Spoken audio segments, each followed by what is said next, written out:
Angeles County Civilian Oversight Commission. I'm Chair Hans Johnson, and I'm calling this meeting to order. We will begin, as is customary, with the land acknowledgement. This was adopted by the Board of Supervisors in November of 2022 and updated just last fall in 2025. The County of Los Angeles recognizes that we occupy land originally and still inhabited and cared for by the Tongva, Tataviam, Serrano, Kij, and Chumash peoples. We honor and pay respect to their elders and descendants, past, present, and emerging, as they continue their stewardship of these lands and waters. We acknowledge that settler colonization resulted in land seizure, disease, subjugation, slavery, relocation, broken promises, genocide, and multi-generational trauma. This acknowledgement demonstrates our responsibility and commitment to truth, healing, and reconciliation, and to elevating the stories, culture, and community of the original inhabitants of Los Angeles County. We are grateful to have the opportunity to live and work on these ancestral lands. We are dedicated to growing and sustaining relationships with Native peoples and local tribal governments, including, in no particular order, the Fernandino Tataviam Band of Mission Indians, the Gabrielino Tongva Indians of California Tribal Council, the Gabrielino Tongva San Gabriel Band of Mission Indians, the Gabrielino Band of Mission Indians Kij Nation, the Yohaviatum of San Manuel Nation, San Fernando Band of Mission Indians, the Coastal Band of Chumash Nation, the Gabrielino Tongva Nation, and the Gabrielino Tongva Tribe. To learn more about the First Peoples of Los Angeles County, please visit the LA City County Native American Indian Commission website at lanaic.lacounty.gov. Today's agenda includes, but is not limited to, the presentation on the Los Angeles County Board of Supervisors motion from 2025, honoring the 55th anniversary of the Chicano moratorium and confronting ongoing injustices and ICE raids in Los Angeles County, updates on the Sheriff's Department activities, policy changes and implementation, significant events, crime stats, and the status of meet and confers, as well as in-custody deaths. We'll have election of this own commission's officers for the next fiscal year, which we're currently in, 2026-2027, and we'll have an update from the Office of Inspector General on their oversight and monitoring activities. Plus, we will have several action items. We will have a resolution from the Legal Ad Hoc Committee. We will be discussing the approval of the Commission's own response to the previous 2025-2026 LA County Civil Grand Jury report, and I'm pleased to see a member of that Civil Grand Jury with us again here today. We have a motion to direct the chair to file a victim impact statement regarding the beating of Emmett Brock and the sentencing coming up on August 7th of a former deputy who is facing sentencing in that beating. And we were also going to have a letter that we are going to consider in support of Riverside County's efforts to move forward with its own Civilian Oversight Commission, an effort that took a significant step forward just 2 days ago in a neighboring or slightly adjacent county for the establishment of a Civilian Oversight Commission there. Finally, we are going to have an item on transparency involving school resource deputy interactions with students and the pending contract renewal of Sheriff's Department activities in the school resource deputy program for 1 year. An action-packed agenda indeed. We do encourage community members to share what they believe to be deputy misconduct. The Commission still faces barriers in our efforts to investigate complaints or review LASD's investigative files and confidential information. Despite county and state law giving this Commission subpoena authority, lawful subpoenas by this Commission on LASD remain not complied with. Discussions are proceeding about collaborating with the Office of Inspector General in receiving and reviewing complaints. And with AB 847 now in effect, this commission is working to overcome obstacles to meaningful investigation of complaints regarding the Sheriff's Department. And now, our community specialist, Robert Flores, will explain our rules for making public comment and other housekeeping. Robert? Before we proceed with the public comment rules, I'd like to reiterate that we are providing real-time AI interpretation of this meeting that supports more than 50 languages. Here's how you can access Wordly. On our meeting agenda, you'll see a QR code and a URL. Scan the QR code and click on the URL, then click on Attend. Once you have chosen your preferred language, translated captions will appear automatically on your device. Virtual meeting attendees can listen to the translation in real time by unmuting the speaker icon. Attendees here in person will need to use their earbuds or headphones. To ensure a productive meeting for all, please follow the code of conduct as follows. Speakers must cease speaking when their allotted time is ended. Public comment must be related to the agenda item and be within the Commission's jurisdiction. Public comment does not include the right to engage in dialogue with the Commission. Be respectful of the views expressed by the speakers, staff, and Commission members. Please refrain from profane, personal, threatening, derogatory, demeaning, or abusive statements. Do not disrupt the orderly conduct of the meeting. A person engaging in conduct that disrupts the meeting is subject to being muted or removed from the meeting. Now I'll go over the guidelines for making public comment. Those wishing to speak in person, please turn in your public comment card here. Those attending this meeting remotely, please use the raise hand feature on WebEx. If you're on the phone, please press *3. Each person called up to provide public comment will have up to 2 minutes to speak on an agenda item. The chair has discretion to change the allotted time due to time constraints. Non-agenda public comment will be heard near the end of the meeting. Now I will announce the rules in Spanish. Buenos días. Le damos la bienvenida a esta reunión a miembros de la comunidad que hablan español. No tenemos un intérprete, pero sus comentarios serán traducidos al inglés para la comisión después de la reunión. Si quieres un intérprete en el futuro, puedes enviar una solicitud 48 horas antes de nuestras reuniones. Si desea hablar en persona, completa una tarjeta en la mesa que dice comentarios públicos. Si desea hablar por WebEx, levante la mano.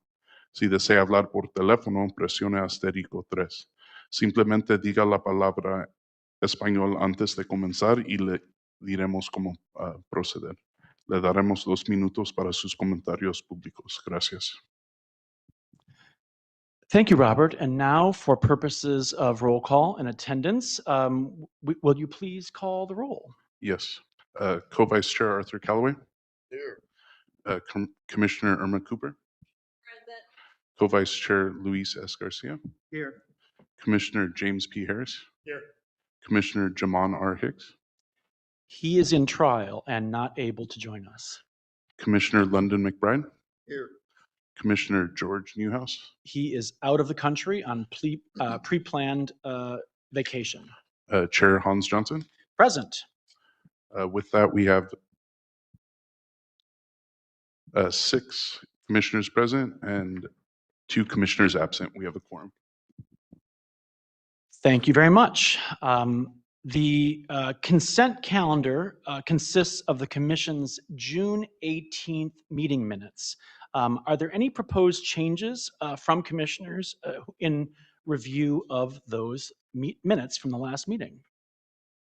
Seeing none, is there a motion to approve the consent calendar? Motion. Is there a second? Second. Thank you, commissioners. With this, I think we have public comment on the item. Is there any public comment on the approval of the consent agenda? No. Thank you. With that, I will take a voice vote on the approval of the consent calendar. All in favor, please signify by saying aye. Aye. Any opposed? Any abstentions? That is approved, 6-0. Now I want to ask if there are any family members here present for any scheduled family impact remarks. Robert, do we have any signups for that? There are none, Commissioner Johnson. Thank you. Just a note, this commission does take family impact remarks from people who have lost loved ones due to fatal use of force by LASD. And the procedure for making family impact remarks is handled by our staff, including by Robert Flores. Thank you so much. And with that, we are going to be hearing from our sheriff, and I'm pleased to have the sheriff with us again today for an allotted 10 minutes on the agenda. Note that we will not be squeezing the sheriff in accordance with our past practice and the richness of information passed along by the sheriff. I do want to note on just one housekeeping agenda, we're tabling one item regarding CRDF and water quality to the September agenda, which will coincide with a report on water quality in LA County jails that the Sheriff's Department has compiled. And with that, I want to welcome again the Sheriff of Los Angeles County, Robert Luna. Sheriff, thanks again for being with us here today. Good morning. Good morning, Chair Johnson, Commissioners, Executive Director Mosley, Inspector General, County Council, and members of our community. Thank you for the opportunity to provide an update on the department's ongoing efforts to enhance public safety, strengthen our workforce, and engage openly with all of the communities that we serve. Since our last meeting, our department personnel have continued working across multiple areas, from supporting major public safety operations and preparing the next generation of deputy sheriffs, expanding opportunities for transparency and meaningful community dialogue. These efforts reflect the dedication of our personnel and the importance of collaboration with our oversight partners, county leaders, law enforcement agencies, and all of our community stakeholders. This morning, I would like to briefly highlight several recent department activities and upcoming opportunities for public engagement. First, I would like to provide a brief follow-up regarding the department's support of public safety operations associated with the FIFA World Cup. Since our last meeting, the department has continued working closely with local, state, and federal law enforcement and public safety partners to support coordinated security operations throughout the tournament.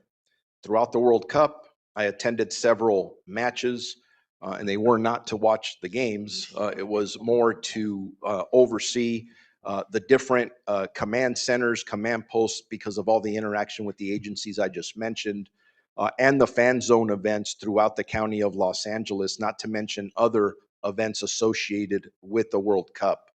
And met with local, state, and federal partners, as well as department personnel assigned to staging areas, command posts, and operational briefings.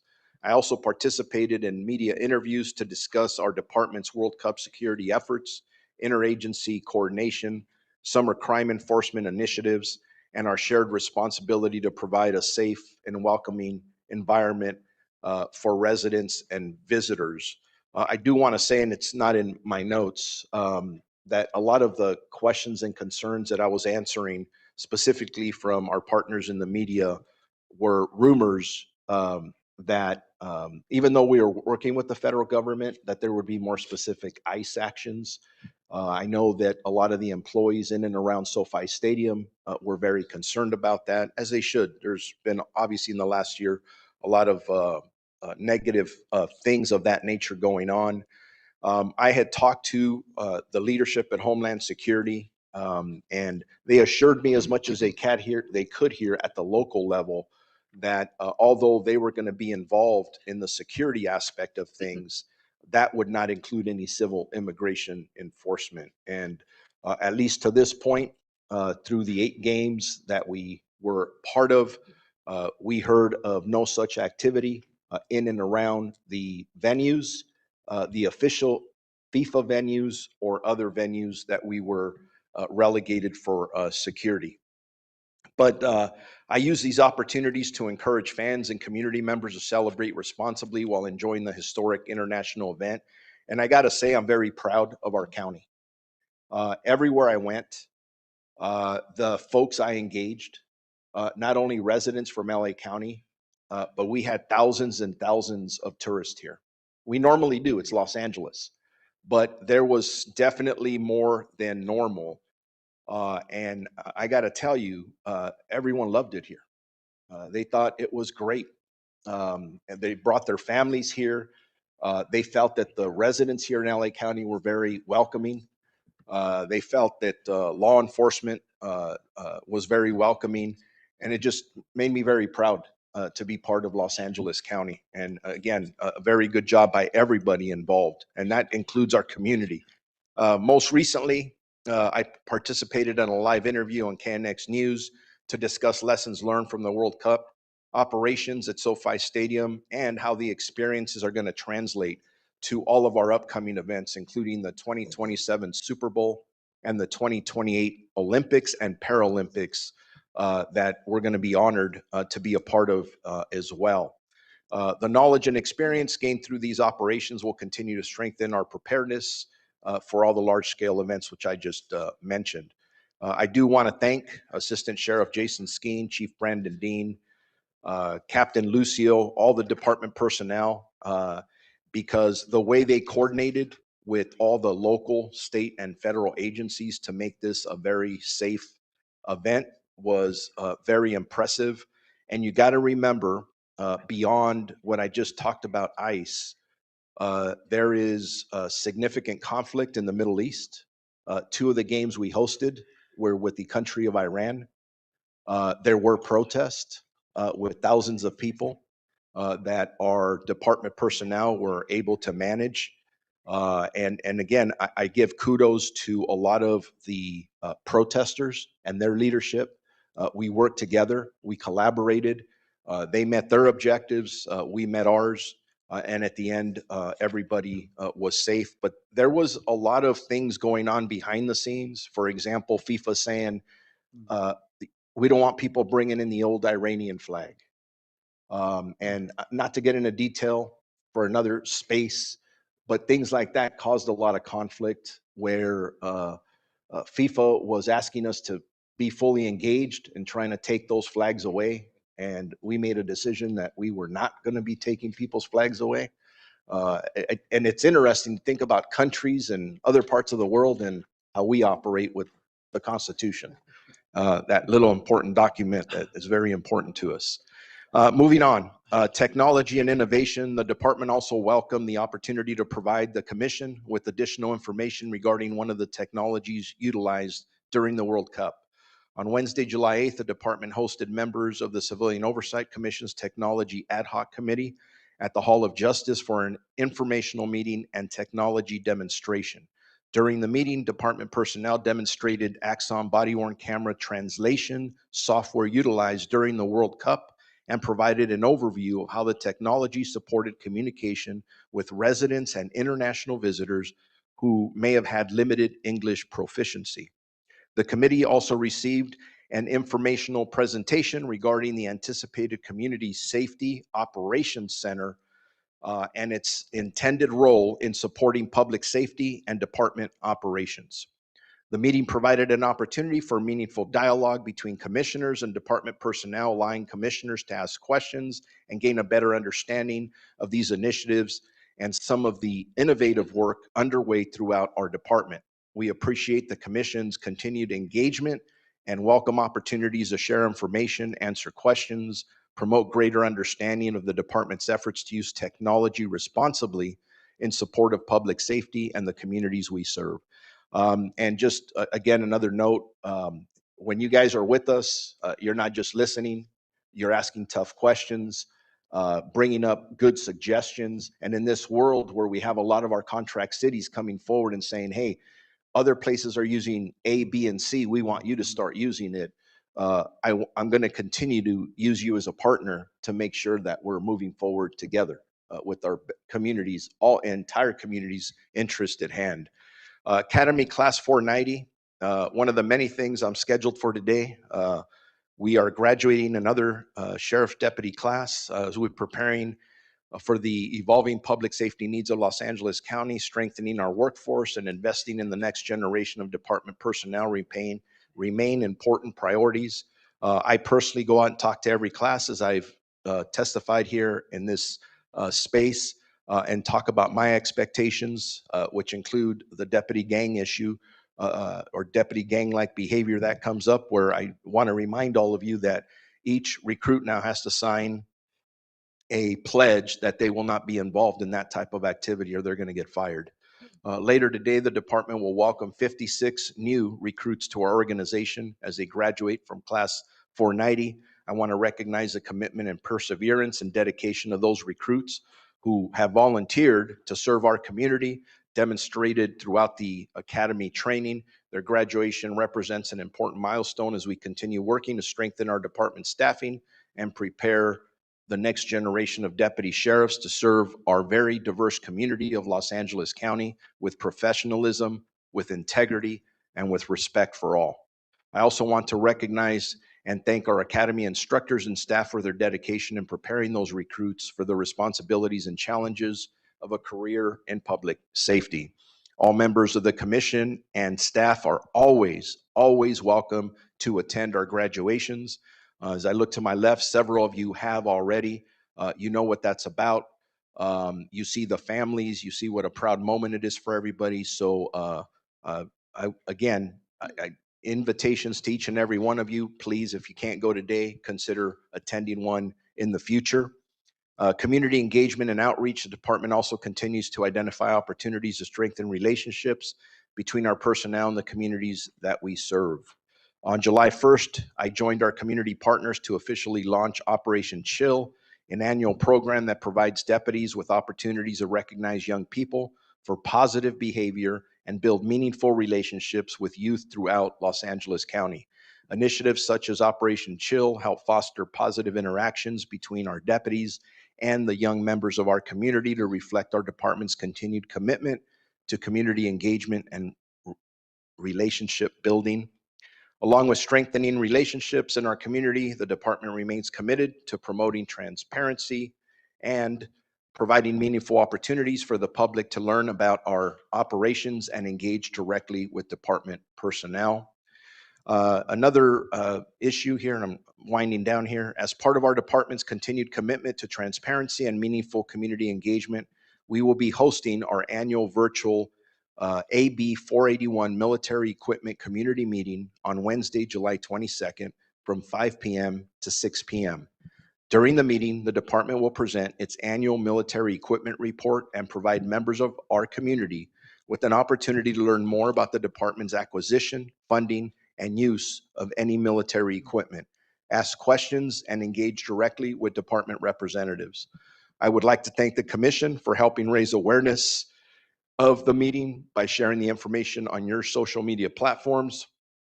I invite the commissioners and members of our community to participate. We would also appreciate the commission's continued assistance in sharing information about the meeting with our community partners and networks to encourage broad public participation. For your convenience, English and Spanish meeting flyers are available at the registration table at the entrance. In the last several years that I've been attending these meetings, media relations and media policy have come up over and over based on incidents that occurred specifically before I arrived as your sheriff. I want to also acknowledge that today's presentation on the department's updated media relations policy, which we have a captain here who will be presenting that to you, Captain Escobedo. Last week, I met with representatives from the Radio and Television News Association of Southern California, members of the department's executive leadership team, and the Sheriff's Information Bureau to discuss issues affecting working relationships with journalists and identify opportunities to further strengthen communication and improve media access. The department also received a copy of the organization or their organization's correspondence to the commission regarding its recent assessment of media relations with our department. The letter offers an independent media perspective and additional context relevant to today's presentation. Captain Nancy Escobedo will provide an overview of the department's updated media policies, which a lot of you have asked for, and thank you for pushing that as much as all of you did, and our ongoing efforts to promote transparency, improve communication, and foster constructive interactions between department personnel and the media. I'm very proud of Captain Escobedo's efforts to promote good relations to the media and to update the department's media policies. I know that the Civilian Oversight Commission has provided valuable input into the policies, and I want to express my appreciation for your ongoing collaboration. And I just want to comment that in the past, when we've met with our media partners, and I'm going back several years, the first meetings were very rough. They had a lot of negative input about their interactions with our employees in the field, specifically during significant large incidences. When we sat across from them this time, and they represent television, radio throughout Los Angeles County, they looked at us, smiled, and said, "We can't believe how much things have changed."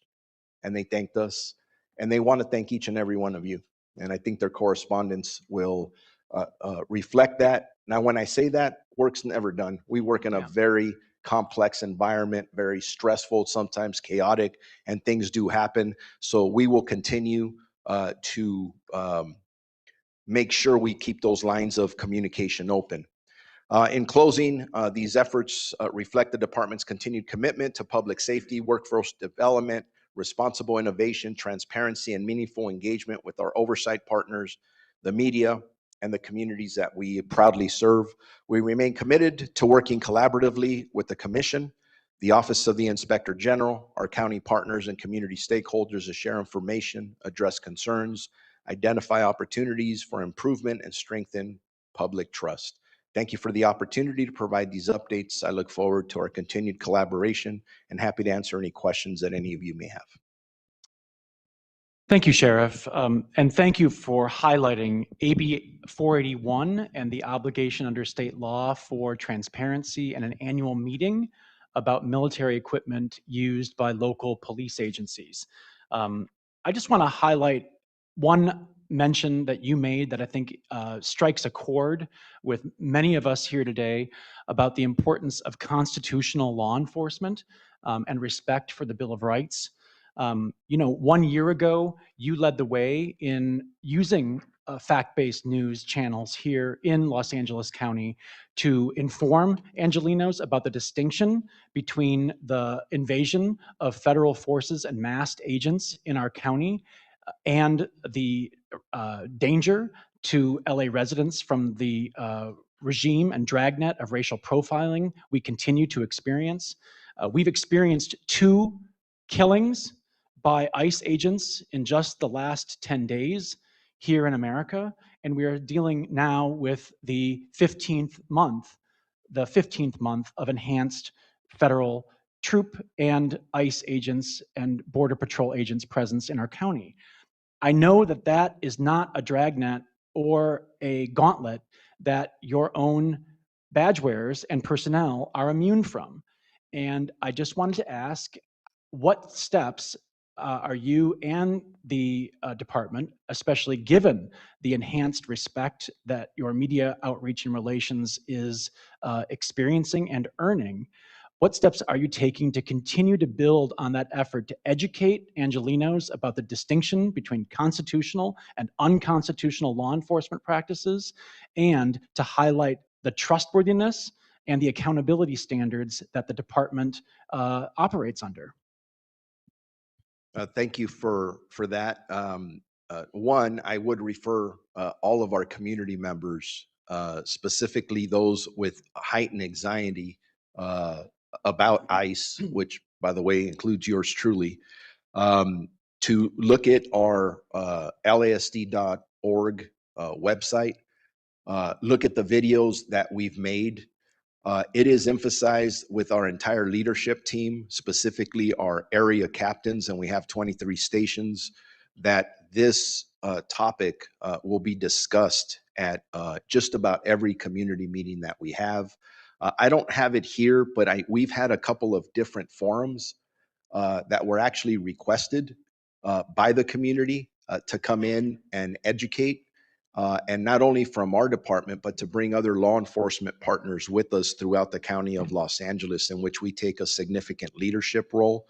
I do continue to meet with immigration advocates.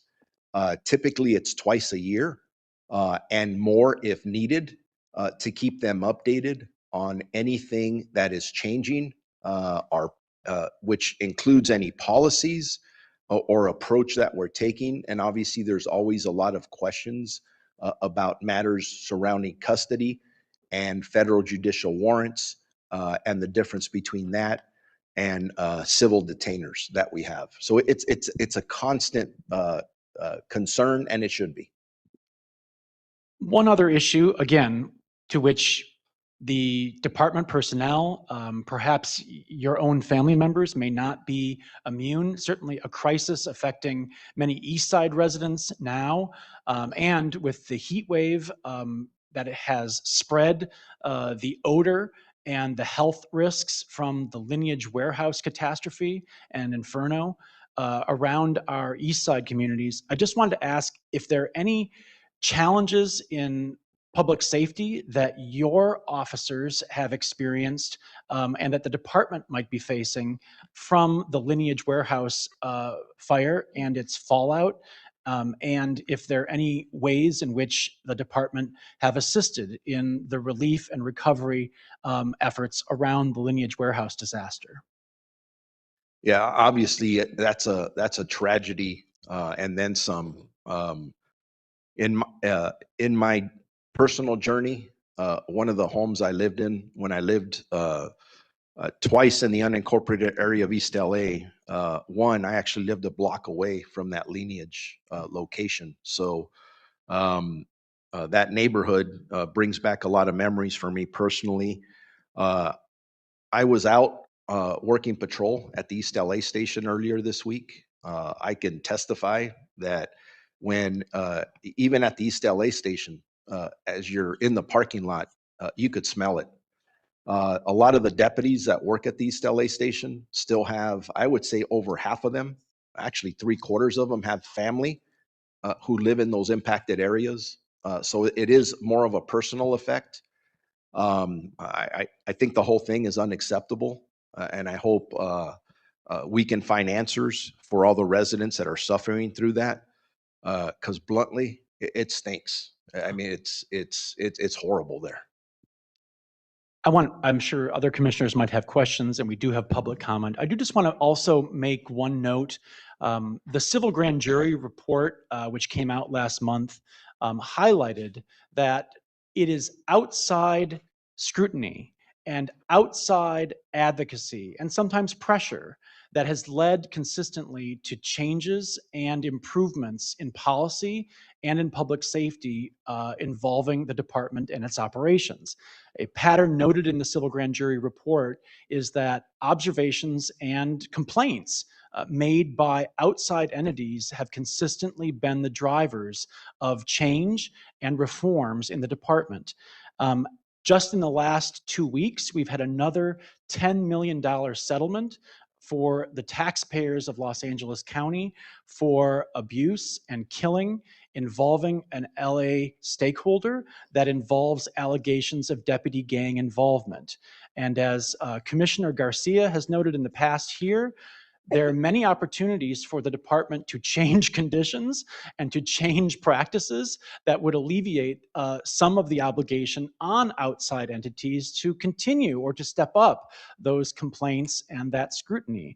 And I just wanted to ask, in light of this most recent settlement, following on another $10 million settlement and an $8 million settlement involving a specific allegation of banditos, deputy gang involvement earlier this spring, are there any steps that you and your department continue to take to prevent these costly settlements that County Council continues to craft for the expense of taxpayers in Los Angeles County to prevent any further settlements of this sort involving allegations of beatings and killing that have added allegations of deputy gang involvement that exacerbate them? Let me try to break that down. That's you. There's a lot there. The quickest answer to that is yes. There's a lot that has been done. When I talk about all of my efforts, my command staff efforts in dealing with deputy gangs, and I'm going to repeat a summary of a list of things that we've done. Yes, I have sat here publicly and given credit to the Civilian Oversight Commission for a lot of your persistence and continued persistence in this challenge. And it's not only the Civilian Oversight Commission. Obviously, when I was elected, I was elected to bring change, and change doesn't happen quickly. If you think of an analogy of an aircraft carrier, largest sheriff's department in the country, I think an aircraft carrier, I think from what I've read, takes 10 miles for it to change directions. I'm in the middle of that. And it's with not only the great members of our department, but a lot of the oversight bodies that I inherited when I walked into this job. And if my count's correct, there's 11 of them. You are not the only one. You are one of 11. So we have been working cooperatively with each and every one of them. But I have to say this as well, that although there is external pressure, as there always should be, I have a lot of amazing people inside who, when I got there, raised their hand and said, we want to go in a different direction. And they have done that. And I'm very proud of a lot of the members that of the changes we've made. But I'm going to reemphasize, as I always do, we're in the middle of it, and it takes a while. So what I'd like to do again, because you're asking again, is that in regards to any lawsuits, every time we lose one, yes, we have to look at every aspect of what happened. Is it within policy? Is it within the legal bounds? What do we need to do in the future to change it? The lawsuit you just mentioned for $10 million is a lot of taxpayers' money. I take that very personally. That did occur. That incident you're talking about did occur. I want to say it happened, it, it was either 2000, it happened before I got here.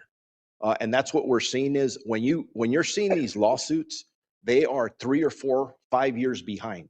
So, but that doesn't mean I say, hey, it happened before I got here, I'm ignoring it.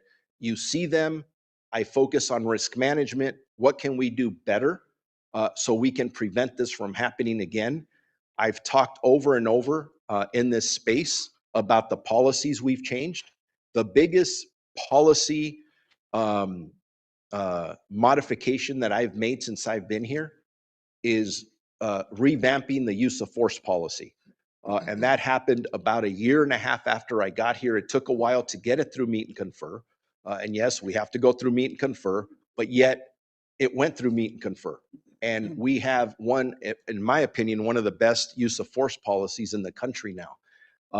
And with the policy comes better training and better accountability. Those are all factors. You're going to start seeing things start turning, but yet we're playing catch up with a lot of these things. So I want to go back to the deputy gang issue as I conclude my comments. What I've changed since I've been here. One is to acknowledge there was a problem. Clear expectations to every department employee, all the way from me to the person coming into the academy as we're having 56 graduate later on today. Making sure that everyone in our department understands that any gang-like behavior is 100% unacceptable. Created the Office of Constitutional Policing. They are the lead in a lot of our transparency efforts and efforts to be more accountable, which does audits on any gang-like behavior allegations throughout the department to make sure they're being done appropriately. Working, I just mentioned this, working with labor through meet and confer. That just isn't a checkbox. That is buy-in, which you're not going to change a culture unless you start getting buy-in. That's where it started. I give them credit for wanting to change as well. Change does come slow, but it is occurring. I mentioned this before, a new policy, an upgraded policy that prohibits law enforcement gangs. We do have an existing click policy, but I am currently still in meet and confer, trying to upgrade that. I mentioned the new use of force policy. To me, a new use of force policy is as important, if not more important, than just prohibiting law enforcement gang activity, because it's the force that gets us to a lot of the allegations of gang-like behavior allegations. The new deputies that are coming in, everyone signing a pledge or they're not getting hired. And then a question that is now asked to anybody promoting at the rank of captain and above, if they've participated in any such type activity, which includes the tattoo issue as well. That's just a summary. Thank you, Sheriff. We really appreciate your candor and the thoroughness of your responses and your regular presence here, which we do not take for granted, and your commitment to make this department better than you found it and to deal with issues that preceded your tenure and not to lay blame as a blanket response on the facts of timing and on the department that you inherited. I do just want to note that we had occasion, I think two commissioners, myself and Commissioner Harris had occasion to meet. One such captain in your command, Captain Daniel Martin at the CRDF facility just this week during an unannounced visit. And I think that was some reassurance of the new direction that this department is going in its approach to custody and in the respectful environment that you talk about trying to create in custody settings where that has not prevailed in the past. And in media relations, a department that you inherited with tackling of reporters being a key issue that you had to deal with in your first year in the office, is not something that we are tackling anymore in regard to complaints and media relations by the department. So we appreciate that, and we're glad that you're here to provide regular updates on activities. Are there any other commissioners who wish to make any questions or to take advantage of the sheriff's availability here with us today? Yeah, I got a comment. Yeah, I just wanted to comment on that. I was also able to join two SBC commissioners on an IRC Twin Towers and IRC Old Side inspection unannounced. And one of the things that I observed was when they communicated back the information that they had documented in their observations to the acting watch commander, he took it down and he explained to the commissioners how, what he's responsible for in Twin Towers, IRC, and what the other watch commander on MCJ side was responsible for, and that he would relay the information to that facility, watch commander, so the areas that they had pointed out in their observations can be addressed. And so I thought that was a good kind of, in a sense, follow through on workflow. And secondly, that watch commander had shared he had been with the department 30 years and had also commented how, in his words, how the clock in IRC and through he referenced it as the Rutherford Agreement, assists them in their work. And when there's a delay from their partners, which I assume he was talking about correctional help, and the timeline to get people out of IRC into a bed, in the system. So he acknowledged that in his time with the department was a support, is basically what he was saying. And then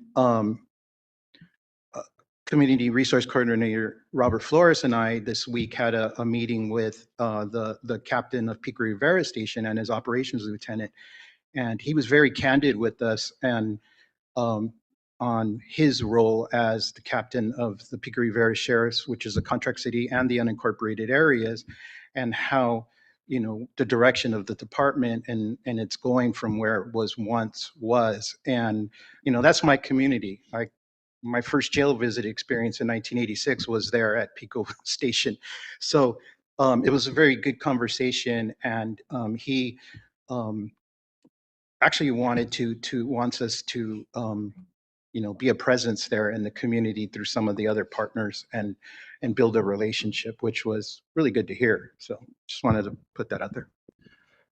If I can just quickly comment, I appreciate your proactiveness in going out there. I welcome the visits, even though you're not giving us any warning. I think that's not a bad thing to walk in and figure that out. And I think most of the time you're going to be pleasantly surprised. And sometimes we're going to make mistakes.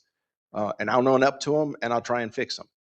But I do want to remind the commission and our community that what the commissioner's talking about is when I arrived, the ACLU was suing us because people were being tethered to benches for an excessive amount of time at the inmate reception center. We've changed that. And I, again, credit to not only this commission, the Civil Brand Commission, and the ACLU. I know you don't hear a sheriff usually saying, hey, to high five to the ACLU, but there needed to be some changes. And kudos to the deputies created. We are the largest county jail system in the United States, and we do not have a jail management system. That is atrocious. I'm working on changing that. So these deputies figured out a way to create their own program to create this clock. And since they created this clock, we are now, or have been, in full compliance.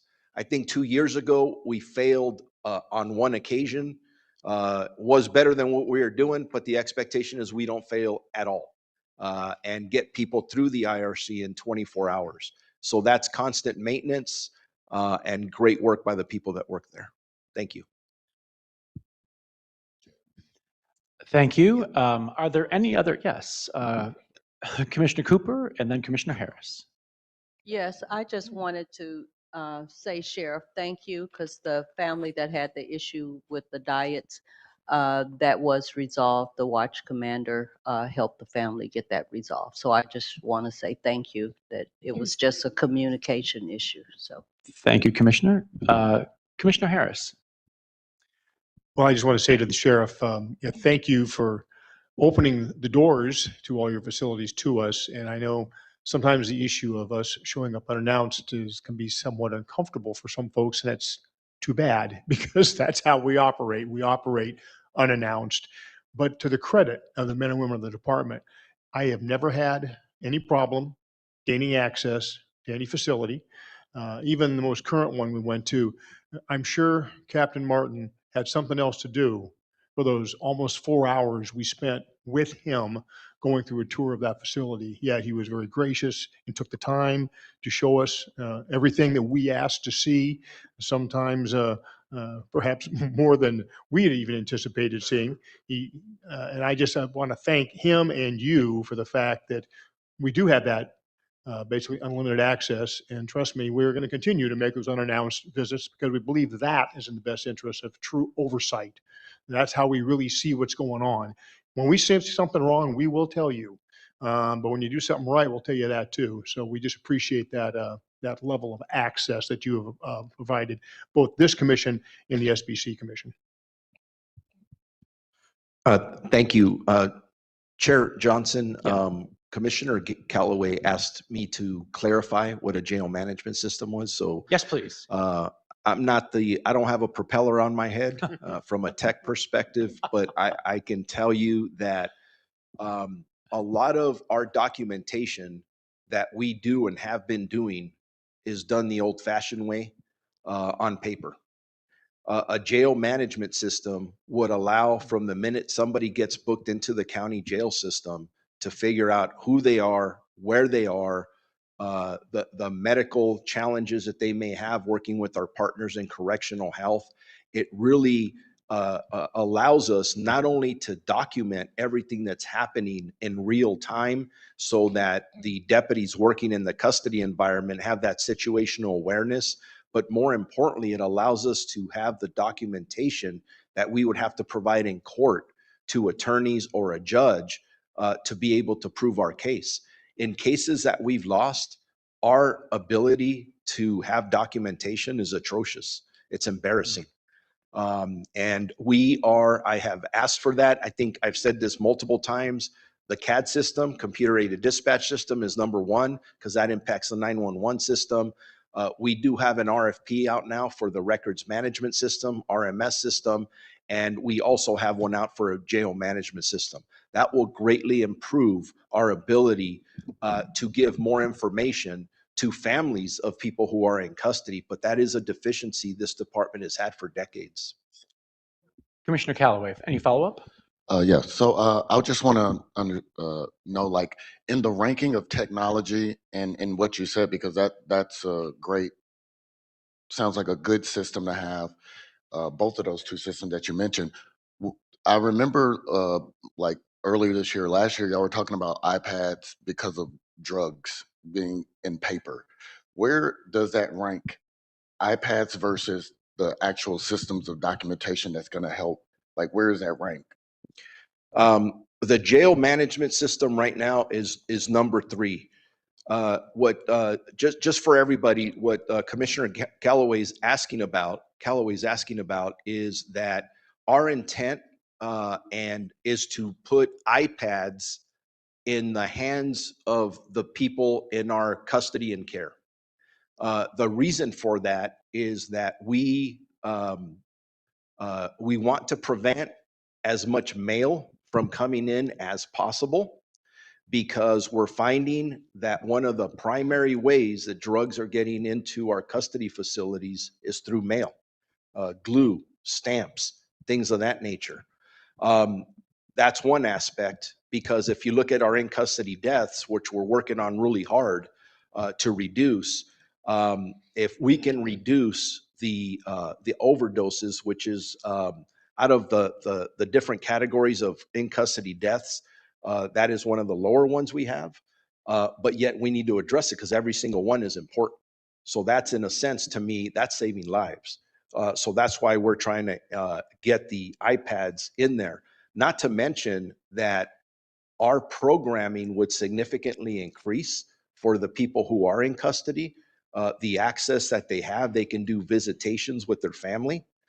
It really improves the quality of life for people in my care.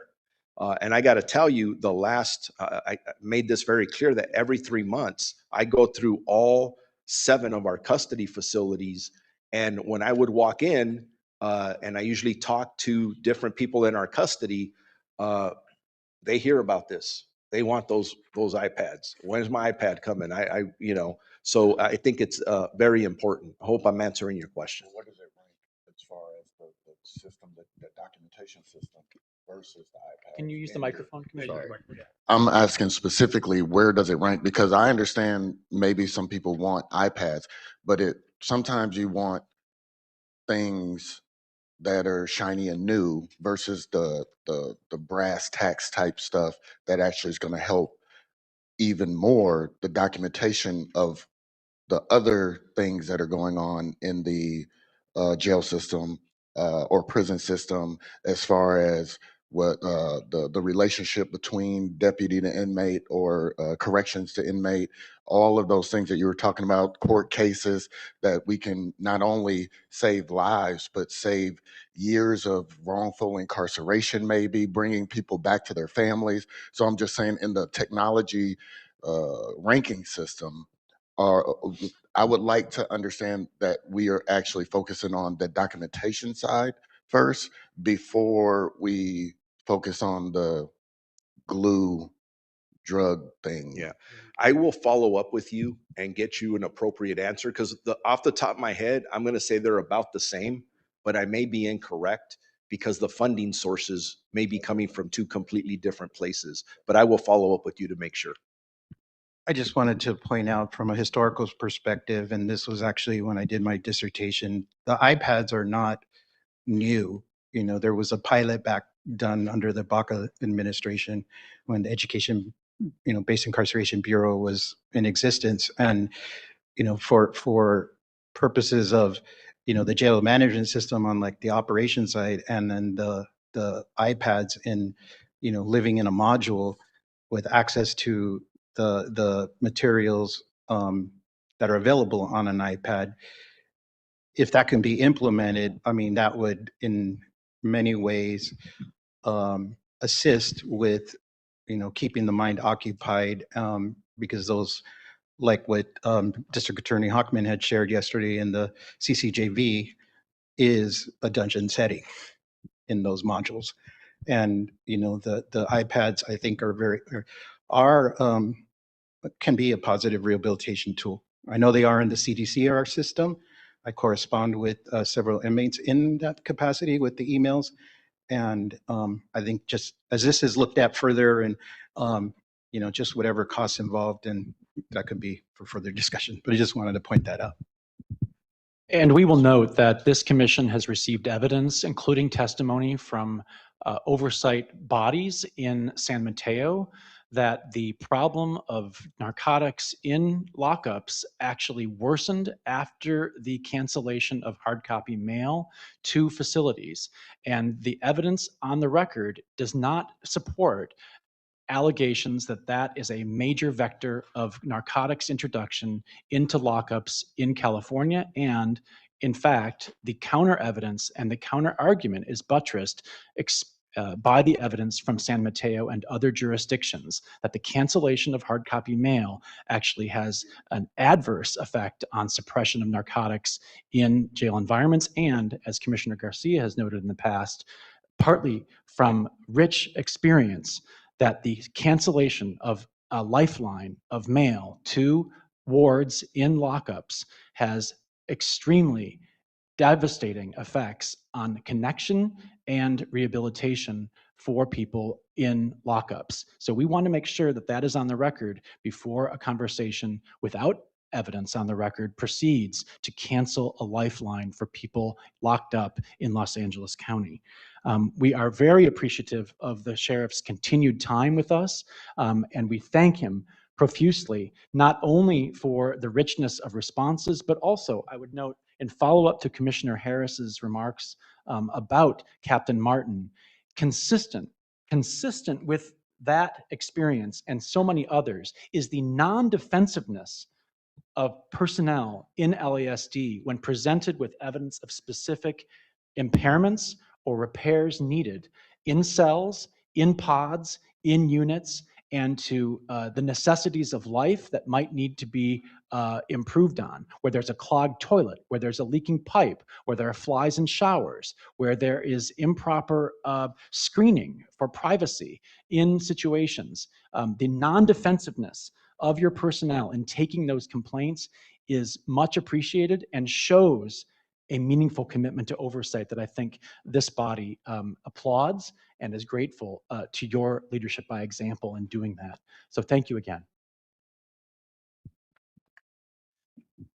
With that, we are prepared to take public comment on the sheriff's report. Robert, are there any public comments? Yes, we have 5 people signed up in person and 4 online. I want to remind the public that public comment must relate to the current agenda item. If public comment does not relate to the agenda item, you'll be given a warning. And if you continue to make non-related public comment, you'll be directed to make general public comment. Our first speaker is Olivia Irene Fitzsimmons, followed by Vanessa Perez.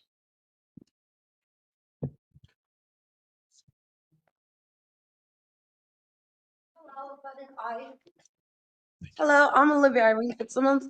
I would like to speak with Robert Jean Luna, who is no longer at the table. But I noticed that he stated that new deputies are added and graduated. And I do not say that that is a congratulations ceremony, as deputies are refusing to report, dispatch, and investigate. As of July 4th, Deputy Murray of the West Hollywood Station stated that he was not dispatching, which was a refusal to report, and also did not and stated he would not investigate on my behalf via telephone, and then hung up the phone. And I am aware that adding new deputies is not allowing individual deputies that are already on force to show new deputies how to report and investigate. If deputies that have been hired and have graduated from the Deputy Academy of the Los Angeles Sheriff County Department are already telling individuals of the community that they're not going to report, then they're not going to investigate on their behalf, new deputies are going to have role models of that sanction, and that is not appropriate or good for civilian health and reporting, and will cause an uptick in crimes, which has happened. Another thing that was brought up on my own behalf, the refusal I know of is I've been with deputies about 45 times refusal, which is a 0.022727% of refusal rate. including outdated, hopefully, documentation of a telephone number that beeps, which is 1-800-698-TALK. When you call this number, it beeps as discontinued and is still on documentation and is listed at over 25 stations of LACST, which I believe there's 24, 25 stations that this number is listed and not workable at. So deputies are not needing funding. They need training for their Thank you. deputies that are already listed. Our next speaker Thank is you. going to be Isaac Asbury.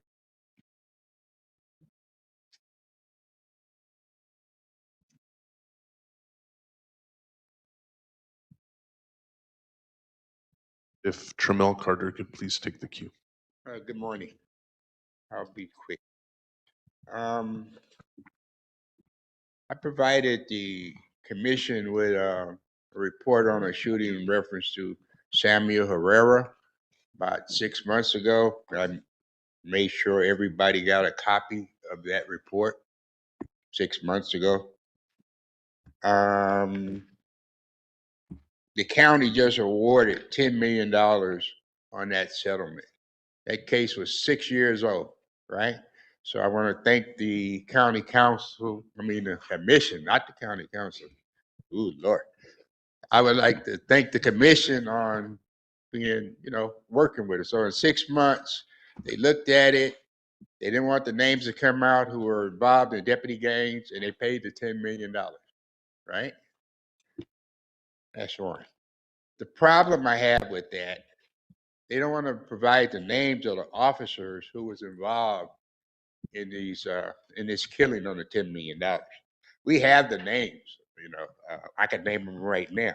So, but I'm going to provide you this information so you can see what I'm talking about. Second, we've already got a listing of all the deputies that have involved in misconduct as of July 13th. So it's like 75 files we have to go through. But we can also provide you a list of what we've been working on. Second, we had an incident, I hope my timer, we had an incident in Compton where 2 people were killed in the Women's Arms. And we want to discuss what happened with the sheriff failing to secure the body. They had a lady on video dancing over the body. This is all on video. If you look on the video, you'll see it was just out of control. The residents lived in the apartment complex where they started calling 911 at 5 Thank you. o'clock. No one showed Thank up. you. Our next public comment is from our next online public comment is going to be from Film the Police. You have been unmuted. Thank you. Good morning. I just want to address one of the many reports that Sheriff Luna provided. It was regarding the cooperation between ICE and local law enforcement, such as the deputies. There is something called the FBI's Joint Terrorism Task Forces, JTTFs.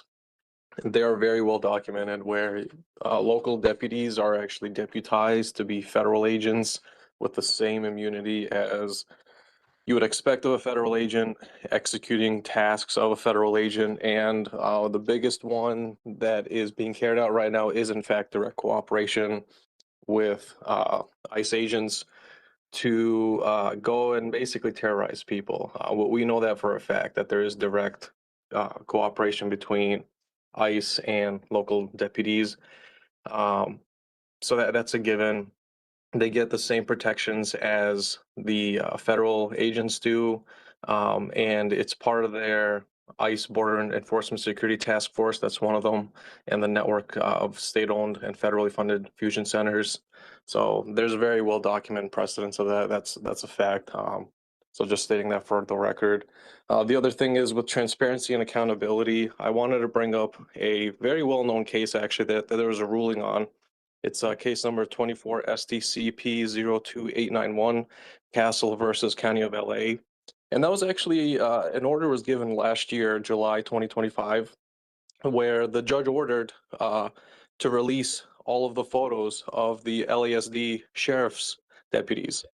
It's been over a year now. The appeal was never followed through by the sheriff's department, and to this day, they have not released the photos of all the sworn deputies. And so the CPRA on that case and the order is very clear. LASD just has simply chosen not to abide by it. And it's the same. Thank you. Our next public comment online is from Byron Jose. Byron, you've been unmuted. Good morning, commissioners. This is Byron Jose with the Trans Latina Coalition. Thank you for all your work. A clock. The sheriff continues to run his department like it's a drive-through restaurant. We already know that the number one way that drugs come in is through the deputies. Again, the overseers of these jails are always going to keep the first right of refusal. Thank you to the commissioners for your follow-up and your questions and your visits around earning custody issues. We want to make sure that instead of continuing to build out our criminal system and our failing jails, that we're investing in care and diversion and depopulation opportunities specifically for the KCG unit. So not just programming that is going to keep beefing up the sheriff's budget as he continues to ask, but that is actually going to go to ensure that we're depopulating and meeting our goal to closing the jail. Sheriff Luna should be working with the DA to prosecute the sheriff gangs instead of joining in his fear mongering and asking for more funding for another jail that they're going to continue to allow their gangs to run, and that is going to further increase our litigation costs and our liability costs. So we want to make sure that we continue to hold the sheriff accountable. And if all he has to deliver after 4 years in office is that change is slow and electioneering platitudes, then I don't know what he's really doing. But thank you for all your work to make sure that we're actually moving some stuff forward. Thank you. Thank you. Our next public comment is from Audit LA. You have been unmuted. Good morning. I want to talk about an incident that happened to me at the courthouse. I know it's different from the jail, but it's dealing with the sheriff's deputies. And the sheriff talked about the public feeling safe. I don't feel safe at the courthouse because I am an advocate for the survivors and victims of Scientology, and also for transparency of our local government. I combine both. And so I went to a court case because Scientology has about 7 frivolous lawsuits that I feel is frivolous. And so, but I do go as just as a media part, like I consider myself media, and I do have a press pass. Okay. And I mind my own business, but their lawyer, Moxon, okay. And I'm also in a chair, and the court rooms are very small. And I went in, I mean, and I went where they told me to sit, and I powered down on the way out because there's been a long history because the Scientology has defamed me. They've been harassing me.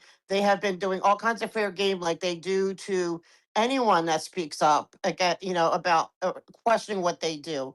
And he rammed me with his briefcase, his rolling briefcase twice, and then figured out how to get around me.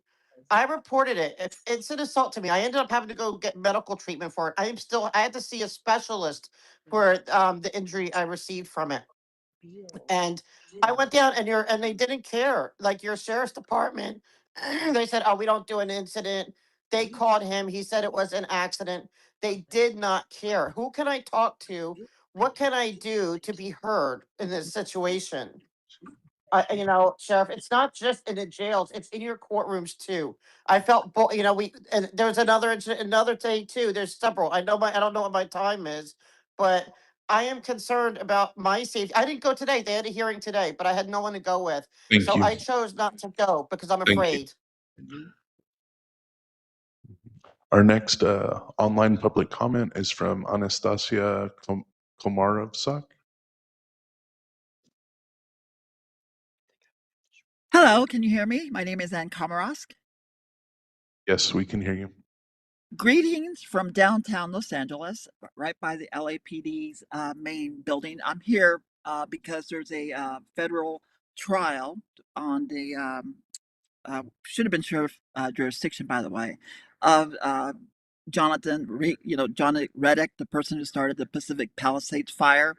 So I just want to thank Sheriff Luna for being here at this meeting and how important it is. And also was reminded to instruct everybody that I am a candidate for president of the United States in 2028. And so I just figured you guys should know we're paying attention. We hear what people are saying about the press and about the jails. They're dealing with data on computers. If you do give a person an iPad or computer, how they break into or how do they extract that information. You might also be aware that a Malibu resident uh, Apple ID account is being going through the courts right now to be released publicly. So all your iPhones or MacBook Pros are subject to release, and we're following that closely. Thank you. Thank you. Our last online public comment is going to be from Yusef Miller, and then we're going to have one last in-person public comment from Tramel Carter. So if you could please take the podium towards the end of this public comment. Yusef, you've been unmuted.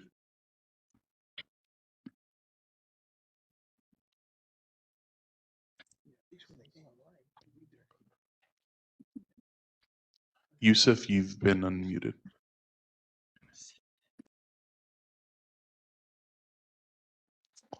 Okay, we'll come back to Yusef. Tramel Carter, if you could please take the mic.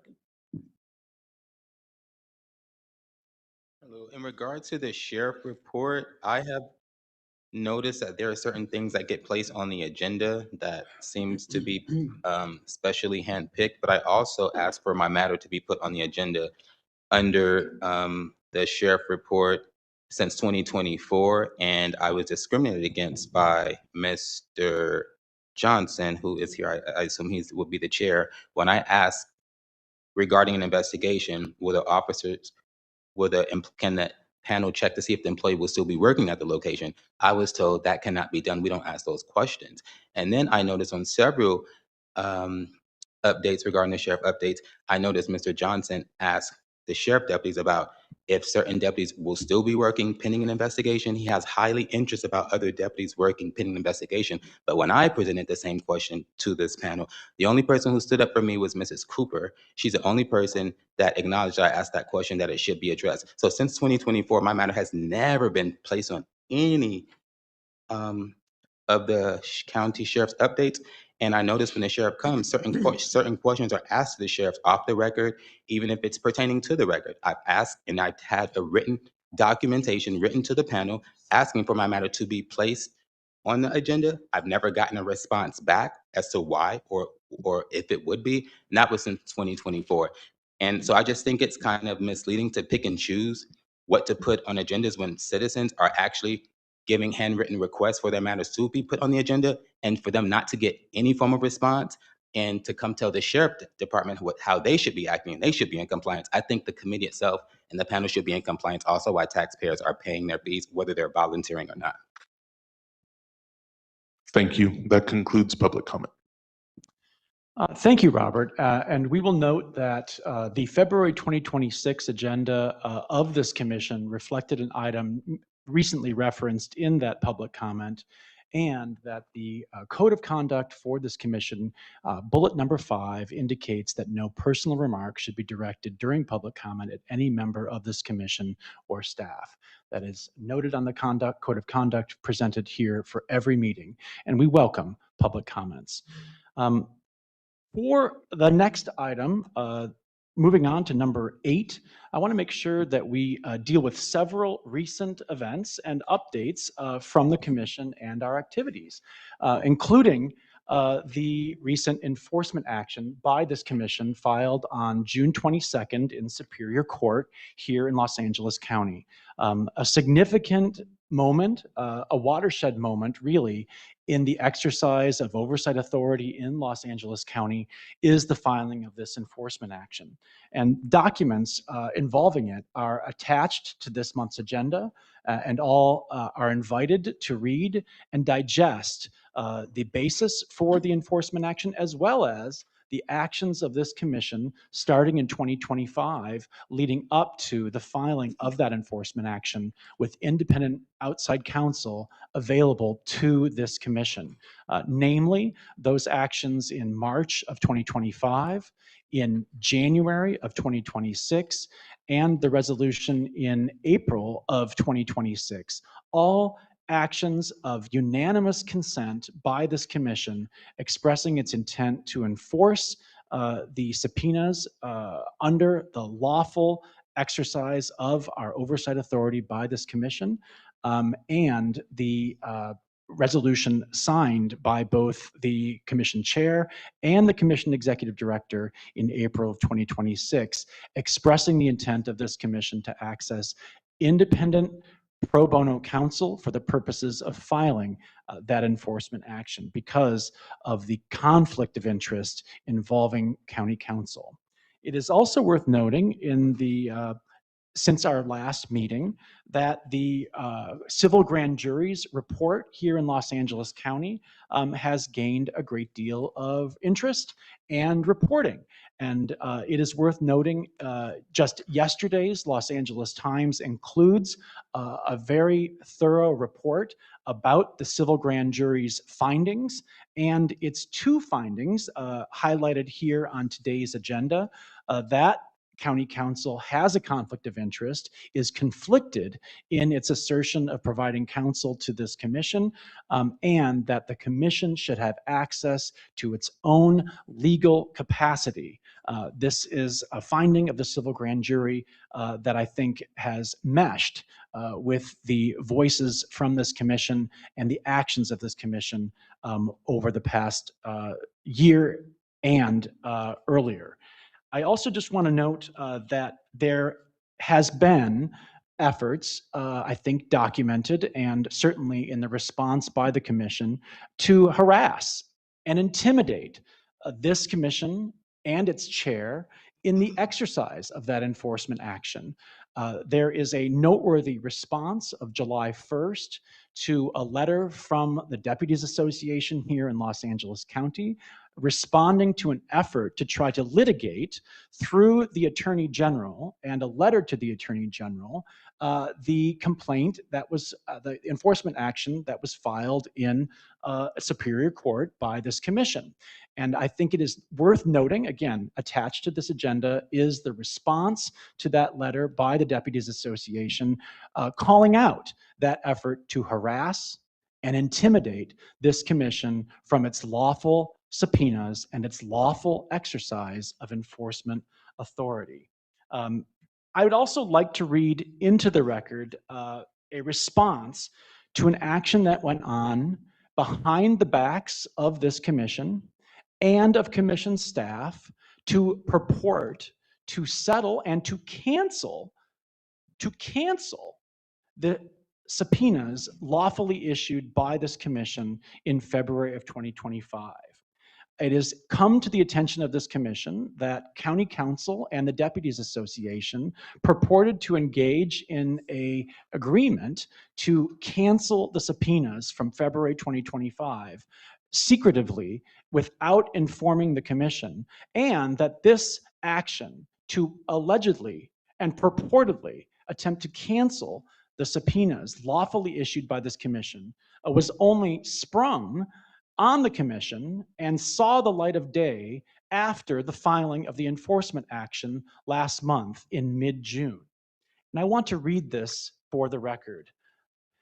On April 20th, 2026, 4 days after the COC by official resolution highlighted the serious conflict of interest of county council regarding the enforcement of the COC's February 2025 subpoenas and emphasized the COC's need for independent, unconflicted counsel and its intention to enforce its lawful subpoenas, lawyers hired and controlled by county council secretly entered into a sham settlement agreement with ALADS and POPA, attempting to rescind and cancel the COC's February 2025 subpoenas. Let me stress that the lawful subpoenas by COC were issued under the independent subpoena authority of the COC set forth in state law, specifically Government Code Section 25303.7. The so-called settlement agreement, secretly crafted behind the back of the commission and revealed in the light of day only after the filing of the enforcement action by the COC in mid-June, purports to settle 2 unfair labor charges filed by ALADS and POPA, respectively, in June 2025. They asked the Employee Relations Commission, or ERCOM, to require the County of Los Angeles to engage in meet and confer effects bargaining before the COC, under its independent subpoena authority, could issue subpoenas. County Council and the associations of LASD personnel have submitted the sham settlement agreement, which was crafted behind the back of the commission, to ERCOM for its approval. Neither the chair nor any member of the COC nor staff was informed by County Council that County Council was conceding that meet and confer effects bargaining was required by the COC before the COC can issue or enforce its subpoenas. Based on analysis by independent pro bono counsel for the COC, County Council's position is legally incorrect and conflicts with that of the COC. Because the COC has independent subpoena authority, and because it is not the employer, it is not required to engage in meet and confer bargaining before issuing or enforcing its subpoenas. If County Council and the LASD take a contrary position, they have an opportunity to assert that in the lawsuit filed by the COC in Superior Court on June 22nd, 2026, titled Civilian Oversight Commission versus Los Angeles County Sheriff's Department, case number 26 STP CO 2345, to enforce the COC's February 2025 subpoenas. Let me be clear.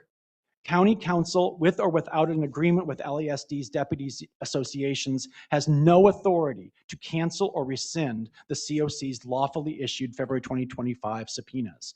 County Council is directed to file this statement with ERCOM immediately and respectfully inform ERCOM that the COC has not and will not rescind its lawful subpoenas. That is the statement of the chair.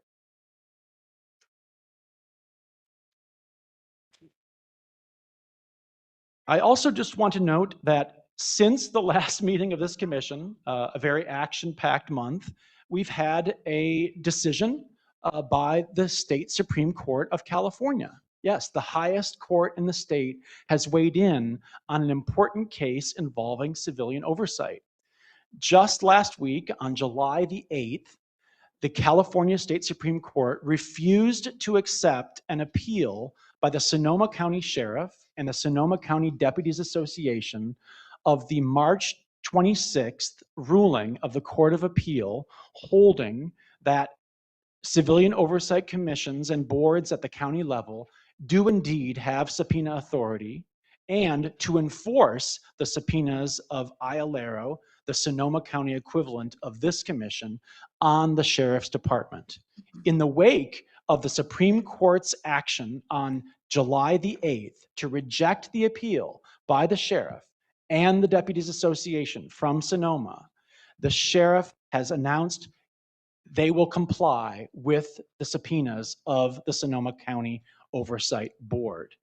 It is also worth noting that one provision of that ruling in the Sonoma County case states that no county entity can divest a county agency vested itself with authority under state law from exercising that authority. That was stated plainly in the ruling of the Court of Appeal, which was unanimous and which was in essence upheld by the state Supreme Court in rejecting the appeal on July the 8th. It is also worth noting that in that case, both the Oversight Board and the Sheriff in Sonoma County were granted outside independent counsel by the County of Sonoma in the fulfillment of that case, which is now concluded.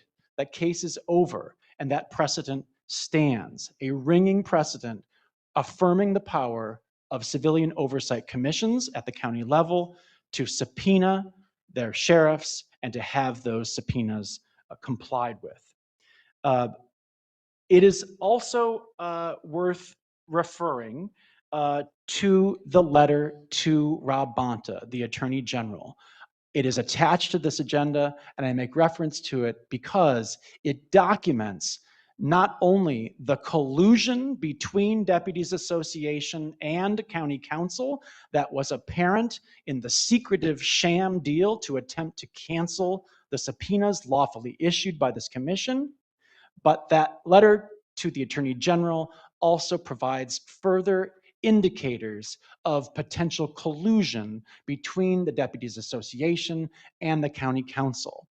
The chair, on behalf of this commission, is compelled to ask yet again, what is it that County Council is so afraid of the people of Los Angeles County seeing, and of the commission lawfully empowered by the voters of Los Angeles County and lawmakers in California to issue subpoenas from being able to effectuate through the lawful fulfillment of our subpoenas and compliance therewith by the Sheriff's Department.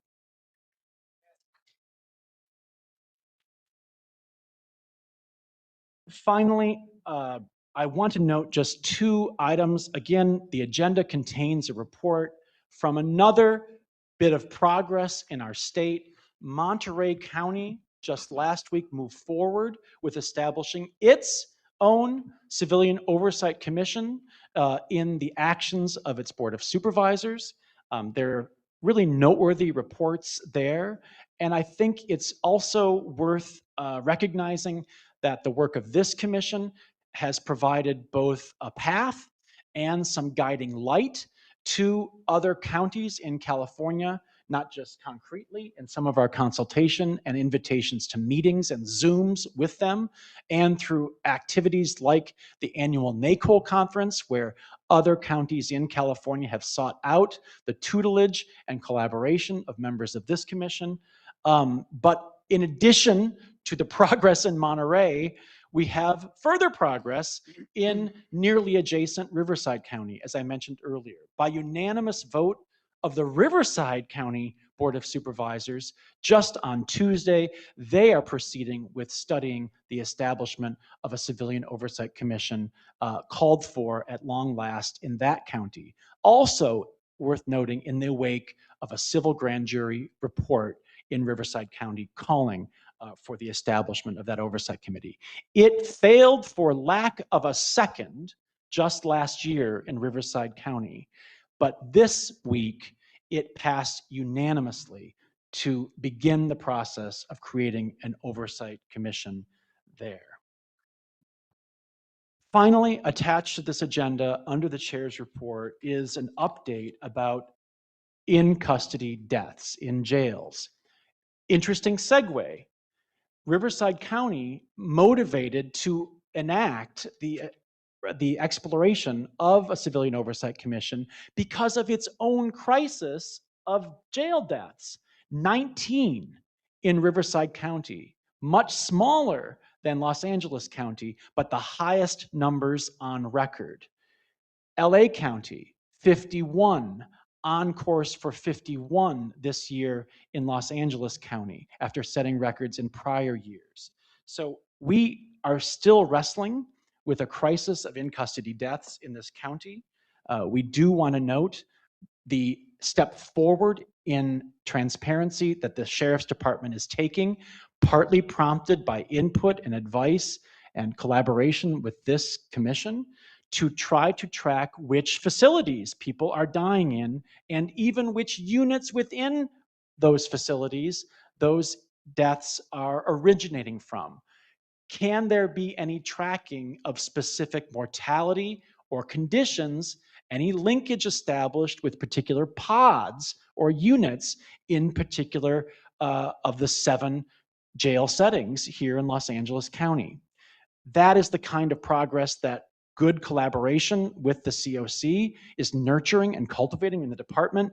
And we're trying to do our best, with thanks to Christina Villacorte for her efforts at the graph, to make this sensible and digestible for stakeholders, to make these stats real, that these are not just statistics. These are lives. These are families. These are networks. These are communities that are facing the impacts of deaths, sometimes in jails, sometimes in hospitals, when the illnesses and conditions experienced by the deceased originated in those custody settings.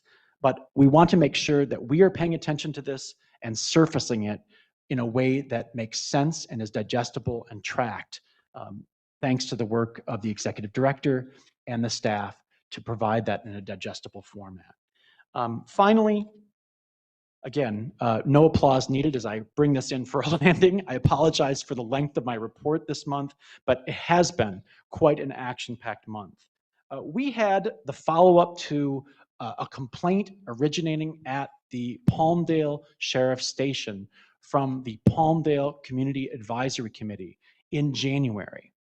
And I just want to note that, again, thanks to consultation with this commission, the substandard and frankly woeful and confusing follow-up by the department to that incident, we have a commitment from the department to do better and to revisit that complaint that involved totally disrespectful treatment to a commissioner appearing in his own community's sheriff's station for his own community's public gathering of the Community Advisory Committee. No member of the public should be greeted by disrespect, much less profanity, at a sheriff's station or in gathering with a community advisory committee. No one, much less a commissioner, should experience disrespectful treatment or the escalation to derogatory and disparaging or profane remarks directed at them. And we are concerned that this incident followed attention by this commission to conditions at the Lancaster and Palmdale Community Advisory Committees and the December agenda and the December witness statements that this commission took. But we are also committed to ensuring that the complaint process is more transparent, that it actually provides suitable answers. And in this case, when a complaint has multiple witnesses, when it leads to follow through by the station to engage in mediation and follow-up dialogue, that there should not be a confusing and misleading finding that somehow the basis for the complaint was unsubstantiated. That is not acceptable. That creates confusion, it sows distrust, and it gives the signal that commissioners or community advisory members and members of the public can be treated with disrespect, and it's sloughed under the rug, or perhaps people involved in that complaint actually performing the inquiry or probe into its follow-up and communication back with the complainants about it. That is not modern, acceptable, trustworthy policing. That is not an acceptable way of dealing with oversight commissioners. And I think it might be on the minds of people here. It certainly has been said at meetings past. If this can happen to commissioners of this body, imagine what members of the public without a county access badge, without a title or recognition after their names, might experience in sheriff's stations or in patrol or custody settings, or going to visit loved ones in station lockups or in jail settings in this county. We have to do better. We appreciate the commitment by the Sheriff's Department to do better in this particular complaint, but I want the public to know that this was a window. It was revealing. We will not look away. We will continue to ask the hard questions and to get systems that build trust and reliable, responsive, honest public safety in Los Angeles County. And with that, I commend you to take a look at the evidence in the agenda and to explore this for yourself.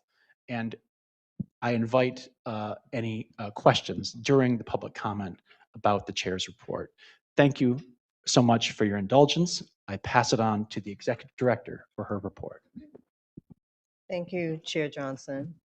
I have a few items to update on, beginning with our commissioner and staff trainings. Thank you to commissioners who have completed their mandatory county trainings. Also, thank you to commissioners who either joined the OIG staff, and also Civil Brand Commission on inspections of the jail facilities.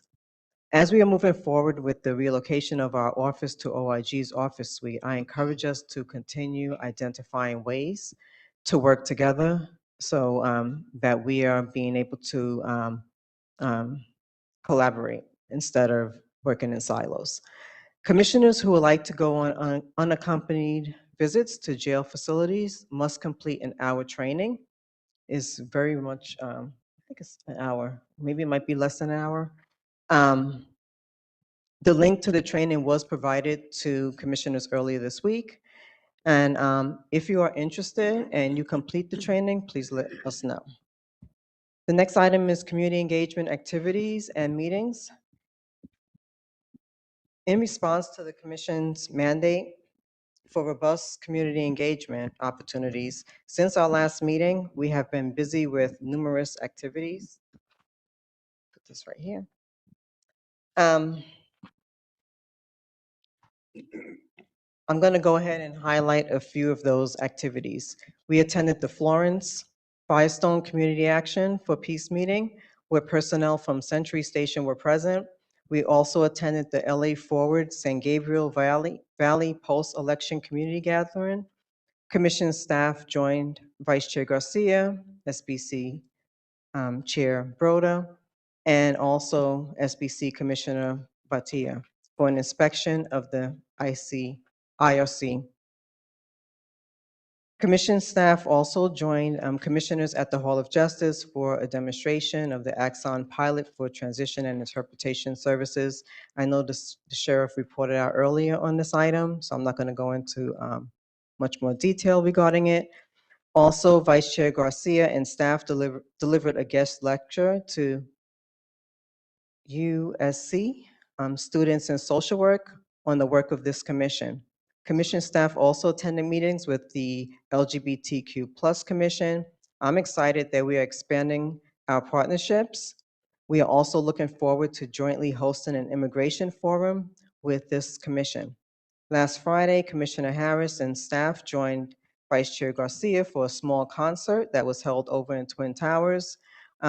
Vice Chair Garcia is also a board member of the Street Symphony, and that's who was actually putting on this concert. This week, Vice Chair Garcia and staff met with Pico Rivera Station Captain Hernandez and Operations Lieutenant Grubb to discuss opportunities for engagement. Commission staff presented to the LGBTQ plus commission on the work of COC and also future opportunities to collaborate. And, the next item, actually my last item I'm going to update on is internal operations, our commission vacancy, and also a few other items. In last month's update, I reported on this year's National Association for Civilian Oversight of Law Enforcement's annual conference that's being held in Louisville, Kentucky.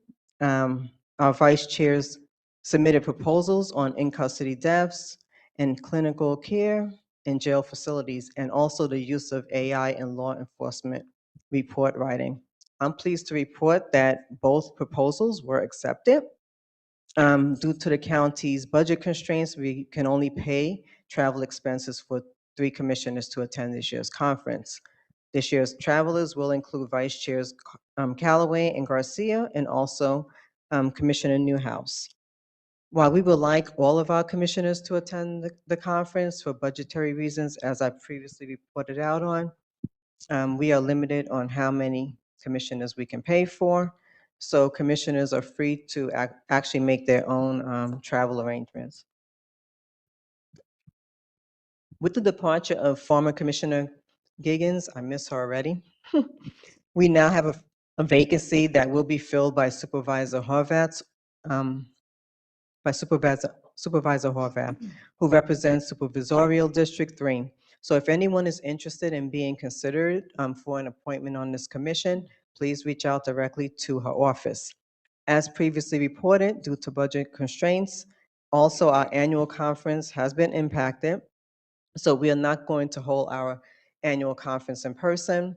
Instead, we are planning a series of virtual discussions with the first first discussion beginning next month.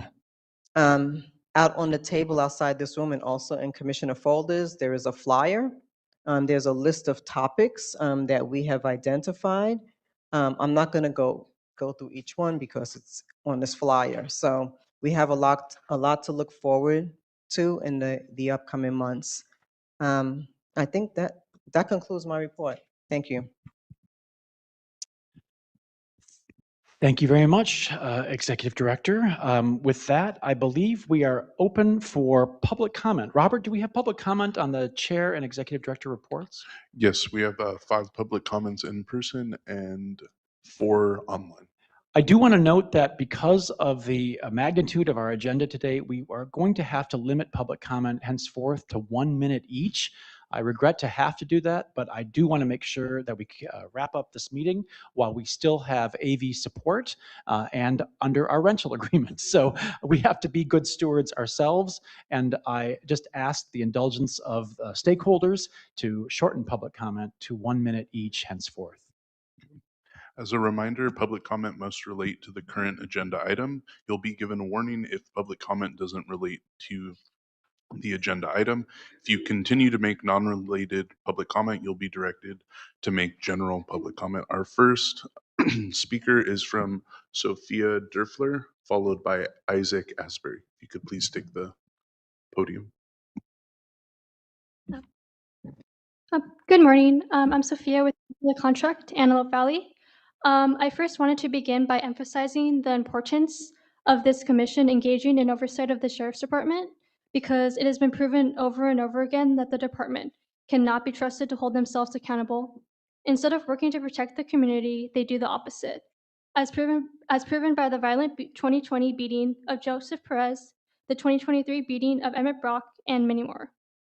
There is then the department's subsequent refusal to release the documents in relation to these cases, despite voters giving this commission the subpoena power via Measure R and then Law AB 847, which allows oversight commissions to review confidential sheriff department documents and review them to revive confidential sheriff's department documents and review them in closed session. This raises even more skepticism on whether the department can be trusted to uphold the law when they so publicly flout it. Cancel the contract supports the commission's effort in their enforcement lawsuit against the sheriffs. Thank you. Thank you. Our next public comment is from Isaac Asbury, followed by Tramel Carter. If you could please take the line. I'll be quick. I want to provide the commission with some documentation in reference to the number of deputies are sitting in federal prison as we speak.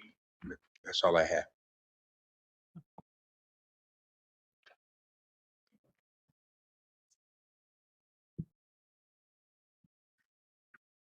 Thank you.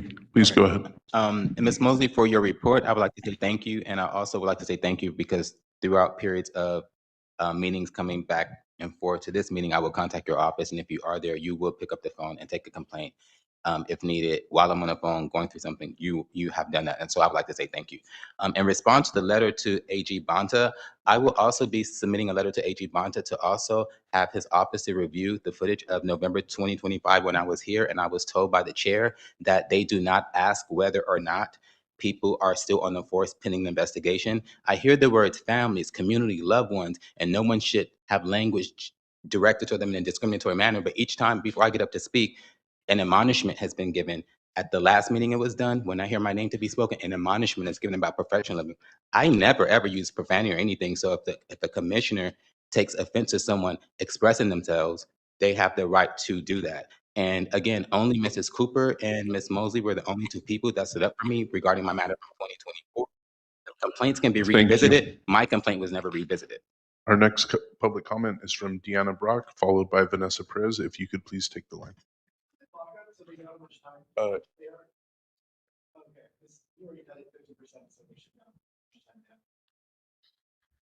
I think it's really disrespectful first that families are only, their time is cut 50%. I've said this before, it's very disappointing.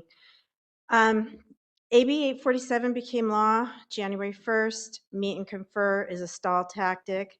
I'm outraged to hear that County Council, ALEDS, and POPA were trying to cancel the 3 subpoenas, of course, one being my son, Emmett Brock. They only want to cancel them because they don't want transparency. These details of the subpoenas are going to be done behind closed doors for the commission. The commission's primary purpose is to provide oversight of LASD's policy, practice, and procedures, and they need to be able to identify systemic issues within the LASD, especially as they have impacts on the public and complaints affecting the community. We are not trying to violate any of the employee rights by putting out their personal business. This is done in regards to use of excessive force and done Thank you. behind closed doors. Our final in-person public comment is from Vanessa Perez.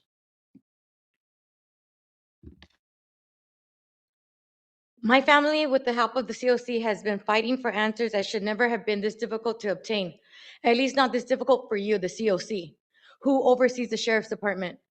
Learning that the COC has now been forced to sue the Sheriff's Department just to enforce lawful subpoenas is unfortunate, but it's not surprising. Measure R gave the commission subpoena power because the people of Los Angeles County demanded independent oversight. AB 847 strengthened the authority. A California court has reinforced it, yet the Sheriff's Department and the county continue to delay transparency. Every delay sends a message that protecting the Sheriff's Department is more important than protecting the public. We should not have to spend years fighting simply to see records about what happened to our sons. Transparency should not require a lawsuit. I am grateful that the commission has chosen to stand with the families and fight back instead of looking the other way. Without this commission, families like mine would have no voice. But this lawsuit Thank you. is bigger than Joseph and bigger than Emmett. It's about every family that deserves the Thank truth you. about being victimized by this department, and every Our community next member who public voted comment is from for our last and accountability. final in-person public comment is from Emmett Brock.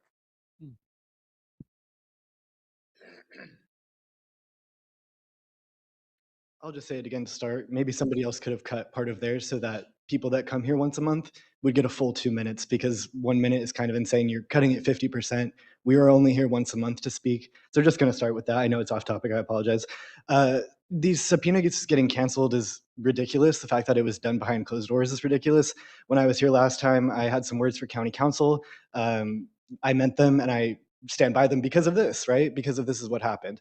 I was 23 years old when I was attacked by Joseph Benza, who is not a sheriff anymore. He can never, hold any sort of law enforcement office, which is great. I'm 27 now, and he's getting sentenced next week. So these subpoenas are very necessary. They need to be public information. This happened in 2023. I am 27 years old. 4 years have gone by in terms of my age since this has happened. So when I was here and I was saying county council is a conflict of interest, I'm glad you guys took that seriously and put that to use in the next few months. Again, give people more, please. Thank you. Our first online public comment is from Audit LA. You've been unmuted. Thank you. I want to talk about the comment that the commissioner made about how people are treated. They're going into jail if they don't have credentials. But it's not just the jail, it's the courtrooms too. I did have credentials. I have my press pass. I went into a courtroom, was assaulted by a Scientology lawyer, went down to the sheriff, there, and said, and wanted to file a report. They said, we don't take reports. We don't take nothing until we investigate and then we decide if we're going to file a report. That makes no sense. If I have something that happens to me, I could go to a police station, tell them what happens, whether or not it gets submitted to a case or whatever, but they at least take a report, and they don't. And they are treating people rudely. Like there's some favoritism that's going. And like I said, I had a press credential. This should not be happening. People like like I said, I was injured. He was kind of like in a mocking way about, oh, do you need an ambulance? I'm in a chair. How can I go by ambulance? I'm in a Thank you. motorized. Our next comment is from Film the Police. You've been unmuted. Just to follow up on the reports given by the commissioners, I think the most important case of all here that I think the commissioners should know about if they don't is Cerise Castle v. County of LA, case number 24 STCP 02891. This was already adjudicated July 1st of 2025. A judge ordered the LASD to release all of the officer photographs with their names attached to them. That way, people who in this room have been victimized by deputies can identify on their own independently without the corruption of the LASD blocking them for their own sake, just like we do with the LAPD, with the Stop LAPD Spying Coalition's website, or we can identify LAPD officers who have attacked and violated people's constitutional rights. Why is the LASD violating a judge's order dating back to over a year ago in a case that's been disposed of already, where the photographs should have been released? They're not. They're openly defying a judge's order, and I hope it's taken up as an agenda item to discuss this case and the July 1st, Thank 2025 you. order. It's ridiculous. Our next public comment is from Yusuf Miller. Yusuf, you've been unmuted.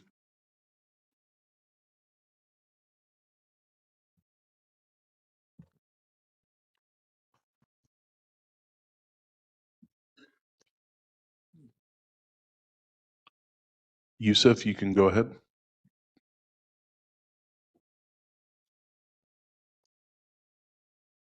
Okay, we'll go back to him. Our next public comment is from Byron Jose. You've been unmuted. Good morning. Thank you. Thank you to this commission for defending and reaffirming your right to subpoena and making sure that we are able to use any legal powers, including suing the county, to make sure that we continue to have transparency and accountability of this department.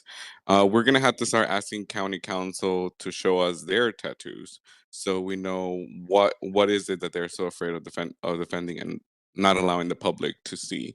In terms of the incidents and documentations, yeah, definitely making sure that it's reformed so that the deputies themselves are not the judge and executioners and legal counsel.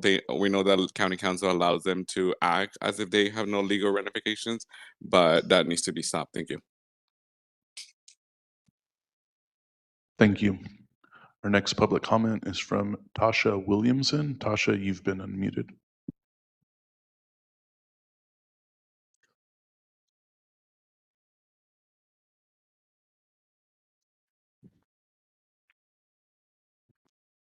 Tasha, you have been unmuted. Can you hear me? Yes, go ahead. Hello? Can I get my time back as well? We Thank haven't you. started it yet. Please go ahead. Okay, thank you. Commissioners, executive director, staff, and sheriff. I'm here to express my strong opposition to the reducing of public comment to 1 minute. Meaningful public participation is a cornerstone of oversight. Restricting speech to 60 seconds creates an arbitrary barrier that stifles the depth and nuance necessary for complex policy discussions. While efficiency is valued, it must not come at the expense of transparency or the First Amendment rights of the public to petition their government. Furthermore, I am deeply concerned by the recurring use of meet and confer process as a shield to delay or prevent the implementation of necessary oversight policies. Using labor negotiations to block policy implementation erroneously prioritizes procedural obstruction over the public interest. As Attorney David Lloyd of the First Amendment Coalition aptly stated in San Diego, if you have nothing to hide, then don't hide it. This Thank you. commission exists to ensure accountability. Our final online public comment is from Yusuf Miller. Yusuf, you have been unmuted.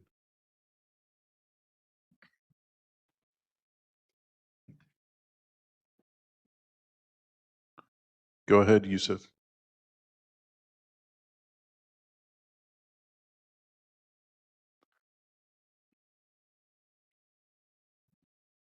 Okay, that concludes public comment. Chair Johnson. All right. Thank you, Robert. And with that, I want to commend the attention of commissioners we're going to take item number 10A next. taking advantage of the continuity of subject matter here and the indulgence of Captain Escobedo, we have a resolution before us from the Legal Ad Hoc Committee of this commission reaffirming the enforcement action by COC and LA County Superior Court that was attached to this agenda. And the terms of this resolution restate largely the actions and the terminology of the April resolution passed unanimously by this commission. And the Legal Ad Hoc Committee advised that it was a worthwhile exercise of the work and of the activity of this commission to reaffirm the commitment for the enforcement action voiced and so articulated in the April 16th resolution. I want to make sure that the other member of the Legal Ad Hoc Committee who is with us here today, Vice Chair Callaway, whose work has advanced that of the Legal Ad Hoc Committee, in addition to the reference around the Palmdale CAC complaint and its follow-up by this commission. I just want to note that this Legal Ad Hoc Committee resolution attached to the agenda and restating the terms of the April resolution has in its final paragraph a term that I learned in the course of framing this resolution, and that term is nunc pro tunc. I just want to commend that valuable term for all of us. I think lawyers in the room may appreciate the value of that term, which essentially in Latin means now for then, and in essence is a way of reaffirming an action that preceded it. And that is the message and the gist and the crux of the Legal Ad Hoc Committees before us today, reaffirming the action of the Commission in the enforcement action. I just want to ask, are there any questions by commissioners, or is there a motion to proceed with the resolution? Motion. Thank you, Commissioner Callaway. Is there a second? A second. Thank you, Commissioner Cooper. It is now time for discussion, the motion having been duly moved and seconded. Any questions by commissioners? I have a question. So I just want to be clear that I support strong oversight and the subpoena enforcement. But what I'm concerned about is whether this resolution accurately reflects what the commission has previously authorized.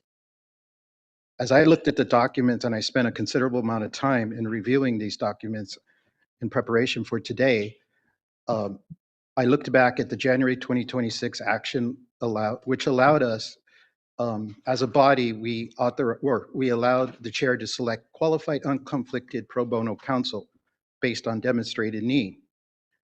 In our April 16th resolution, and I went back into the minutes, we supported subpoena enforcement and access to unconflicted counsel. However, I have not found language in those actions that expressly authorizes litigation in the commission's name or treating counsel selection as authority to retain counsel and initiate enforcement without a further vote. And I bring this up, this discussion, because after reading County Counsel's Don Harrison's letter to us as a body, they advise us that it controls county civil actions and outside counsel retention, including pro bono counsel, and that the COC lacks independent authority to retain outside counsel. So what I've recognized is that the chair and the outside counsel disagree, which is why the commission's authorization should be explicit and the record should not overstate prior motions. I cannot support language stating that prior actions authorize the filing if the motions do not clearly establish that. And as I looked at all of these documents, and trust me, I'm no attorney, and by definition of this body and as a commissioner, according to the orientation handbook that I have, I would have to turn to county counsel for guidance on this, is what I'm suspecting. And the legal ad hoc respectfully is going to have their interpretation, but their interpretation is not back to me. So I guess what I'm saying is this issue today is important to me because it's about governance, accuracy, and the commission's authority as a body. And I think we should distinguish between selecting counsel, retaining counsel, and authorizing litigation. So I would support amended language that accurately describes prior commission action and separately ask whether we now ratify council's engagement and authorize continued prosecution of the enforcement action. That's my comment. Thank you, Commissioner. It is worth noting that the terms of this resolution state the March 20th, 2025 resolution motion of this commission, the January 2022, 2026 motion of this commission around the authorization to pursue independent outside counsel, and the April 16th, 2026 resolution.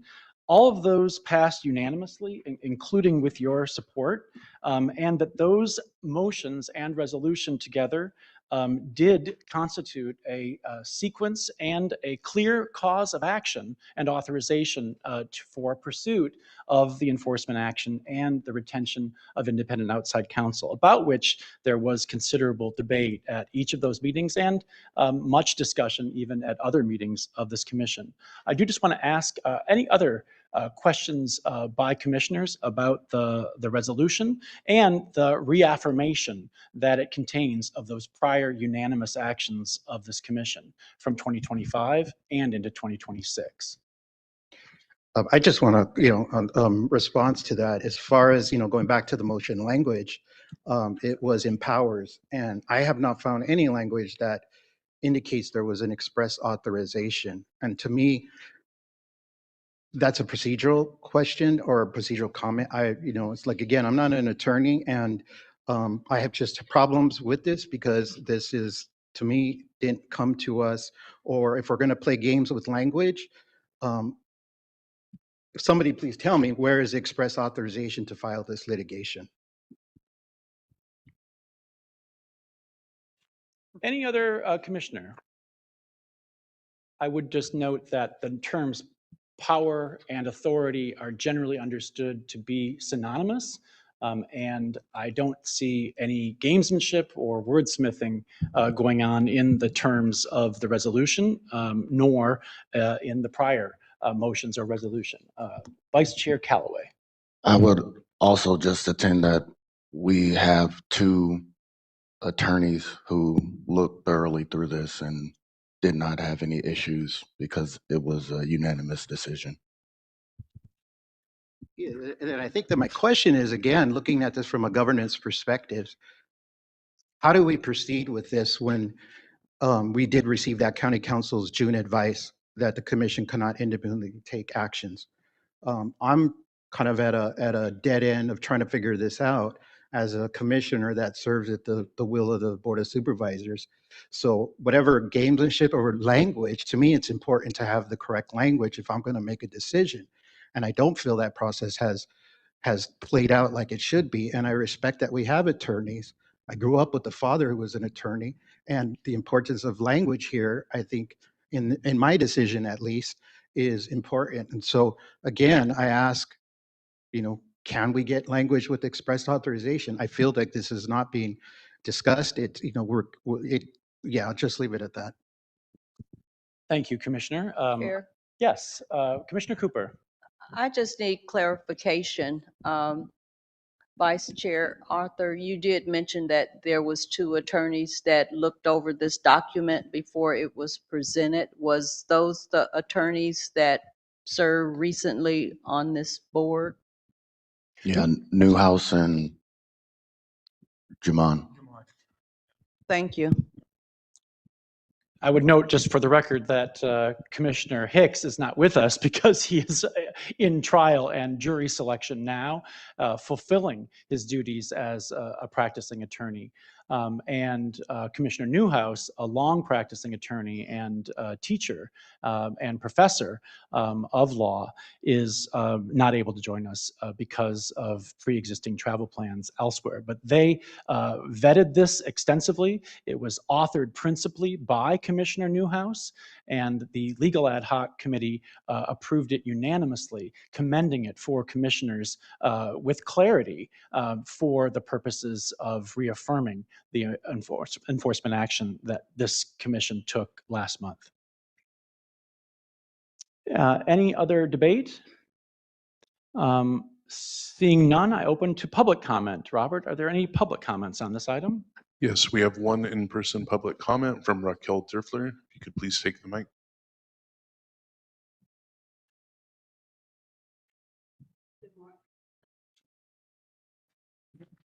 I have a loud voice. Good morning, Raquel Dörfler with Cancel the Contract. So I see there's a little back and forth going, so I'm just going to read part of the resolution into the record so that people here and in community can understand it. So be it further resolved that in light of holding of lot, Illaro, the commission calls on county council to review its legal position on the enforcement of subpoenas lawfully issued by this commission and to report back to the commission with a clear and unequivocal position no later than Monday, April 20th, 2026, and if failing to reconcile to the satisfaction of commission the serious question of an internal conflict of interest by county council, to furnish this commission by Monday, April 20th, 26, unconflicted outside counsel to represent the interests of this commission faithfully and effectively, or failing such acceptable assignment, to recognize the interest of this commission in selecting its own outside counsel without delay, obstruction, interference, or encumbrance in order to exercise the authority granted to this commission under the state, which includes achieving enforcement and effectuating the mission and purpose of the law. Thank you. We actually have a few more public comments that came in just now. Our next one is from Vanessa Perez. If you could please take the mic. I'm just gonna be real quick, and then I'm gonna give my time to Deanna. But Luis Garcia, I don't know if you forgot where you came from or what's happening with you, but you're supposed to be for the people, for us. What's going on? I yield my time to Deanna. Please refrain from directing comments at any particular commissioner, but please also take advantage of the time. Thank you. We'll restart the clock. Our next public comment is from Deanna Brock. Okay. I'm very disturbed and disappointed again in regards to some comments I'm hearing. I do feel that everyone on this commission unanimously approved obtaining outside counsel. It's been discussed several times as part of the community. We have also questioned how can county council represent the sheriff's department and the commission, especially when the commission is asking for things that LASD doesn't want to give. I mean, your attorney's supposed to have your back. This is ridiculous. I feel everyone knew what was going on, exactly what was going on. Oh, okay. Vanessa gave me her time. Thanks, Vanessa. So I really don't understand the position anyways of going over the exact language. I hear Commissioner Garcia saying that he has a problem with this. I don't quite understand why there would be a problem in wanting the commission to have outside counsel. I completely don't even understand that position, whether it's specific language here or there, what does it matter? I mean, this commission needs outside counsel. And even obtaining some counsel through pro bono with Robert Bonner and Sean Kennedy in regards to some of these filings, they were commissioners also at one time. They know how important this is. And you cannot have an attorney representing both sides. That's ridiculous. Thank you. Our final in-person public comment is from Emmett Brock. If you could please take the microphone. Thank you.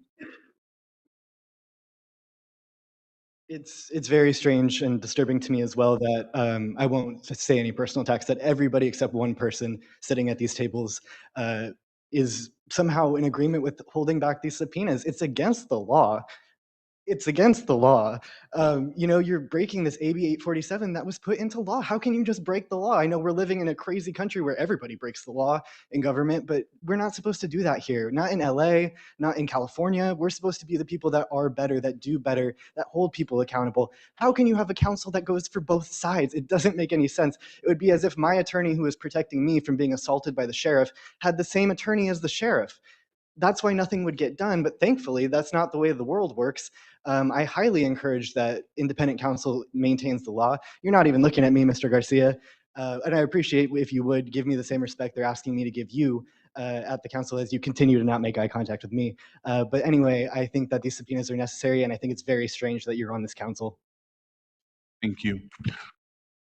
We have two. Chair, can you admonish that? I will- don't appreciate this happening where this has happened like 3 or 4 times on this body. I've noted that point number 5 of our code of conduct prohibits making pointed or personal remarks or jabs at any commissioner or staff in public comment. So please refrain and please uphold the code of conduct. Thank you. Just, I got a quick comment on that because as a person who's been in LA County Jail numerous times, as a licensed clinical social worker, so I'm not going to argue, but I want to just make it, I just want to make it very clear I just want to make it very clear in the June 1st County Council. Commissioner, we're in public comment. We're in public comment, please. We're in public comment. Well, good. Any additional public comment, please? Yes, we have 4 public comments online. Our first is from. Please proceed with public comment. Please refrain from interrupting the meeting. Our first public comment is from Tasha Williamson. You've been unmuted.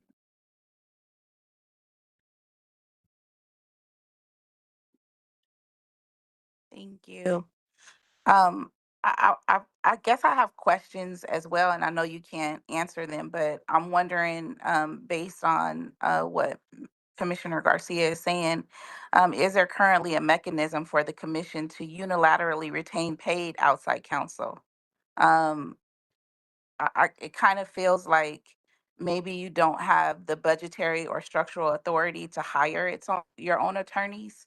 Um, and they must be pro bono, like one of the public commenters said, a volunteer for legal counsel. So I'm just trying to understand um, why one commissioner is raising some, you know, issues, but others aren't. And it sounds like you've had this discussion before, but looking at your budget and your structure, um, are you all able to do, what you're doing? Thank you. Thank you. Our next public comment is from Audit LA. Audit, you've been unmuted. Hi, yes, I'm very much in favor of commissions being able to do their jobs. It seems like, I usually go to the police commission and it's always a complaint of the commission, you're not doing anything, do your job, do your job. And so, but you need the tools to do your job. You need the courage to do it, to stand up to the sheriffs or the police, but you also need the tools. And so I think that the commission, you should fight hard to make sure, because I go, like I said, I go to these meetings dealing with advocacy regarding Scientology, and there's a lot of backdoor closed stuff regarding that, and a lot of stuff. And where is your power to be able to investigate what people or what needs to be investigated? So I do support, I don't know what the answers are, because I can understand, like, it's same thing when like the city attorney representing different city agencies. If they're in conflict, then what happens? So they do need to plan on what to do when there's a conflict, because it's like, well, Thank you. Our next public comment is from a phone number ending in 57. You have been unmuted.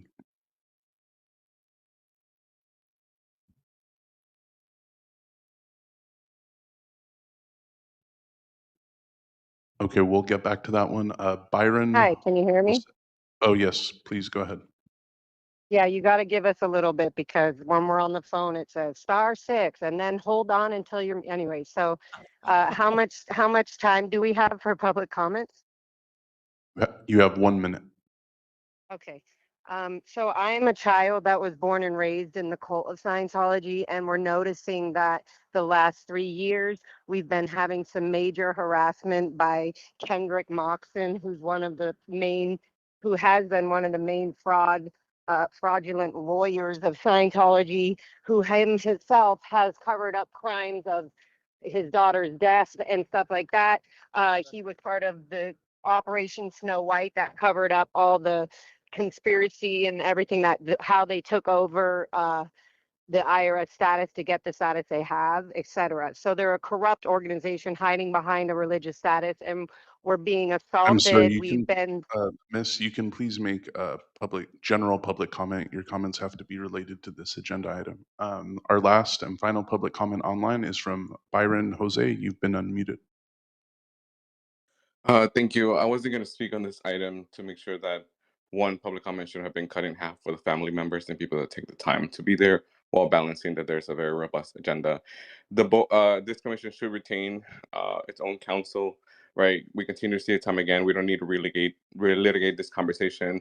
But more importantly, I don't think it's pointed or directed at anyone to demand or ask for basic decorum from the commission members and speaking on their points of view. How we're going to discuss policy, we can't even name them, and then they're going to disrupt the flow of public comment and take over. So I don't think that's poignant. I don't think that's an attack on a member. And Garcia, Gomez, whatever your name is, you can feel whatever kind of way about it. Thank you. Thank you. I'd like to reiterate for our members in the audience to please consult the code of conduct and please refrain from outbursts. If you'd like to make general public comment, please sign up for it. Thank you, Robert and staff, for handling the public comment on this. I do see a point from Commissioner Harris. Yeah, I just want to make a comment that, I appreciate the comments of all commissioners. This commission needs to hear all points of view, whether we agree or disagree. We need to hear everyone's point of view and consider those points of view. I might point out that the United States Supreme Court decides cases 5-4 all the time. We don't all have to be 100% in agreement on anything, but I think it's very valuable, and I don't want any commissioner to ever feel reluctant to opine on an issue we're talking about that they feel it may not be the majority opinion. So I really want to encourage all commissioners, always feel free to express their beliefs openly to this commission so we can all consider those and then make the best decisions possible. Thank you so much, Commissioner Harris.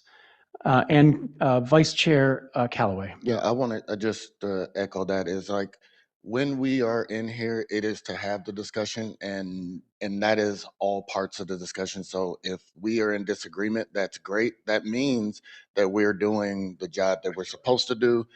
And I hope everybody understands that, because the whole point of Robert Rules of Order is to hear the minority. So sometimes it's going to work in your favor when we all disagree, we all don't agree the way you want us to, as in the public, but then public comment comes up. Other commissioners may change their opinion to make sure that every aspect of this is being seen. Thank you, Vice Chair. Okay. Yes, Vice Chair Garcia.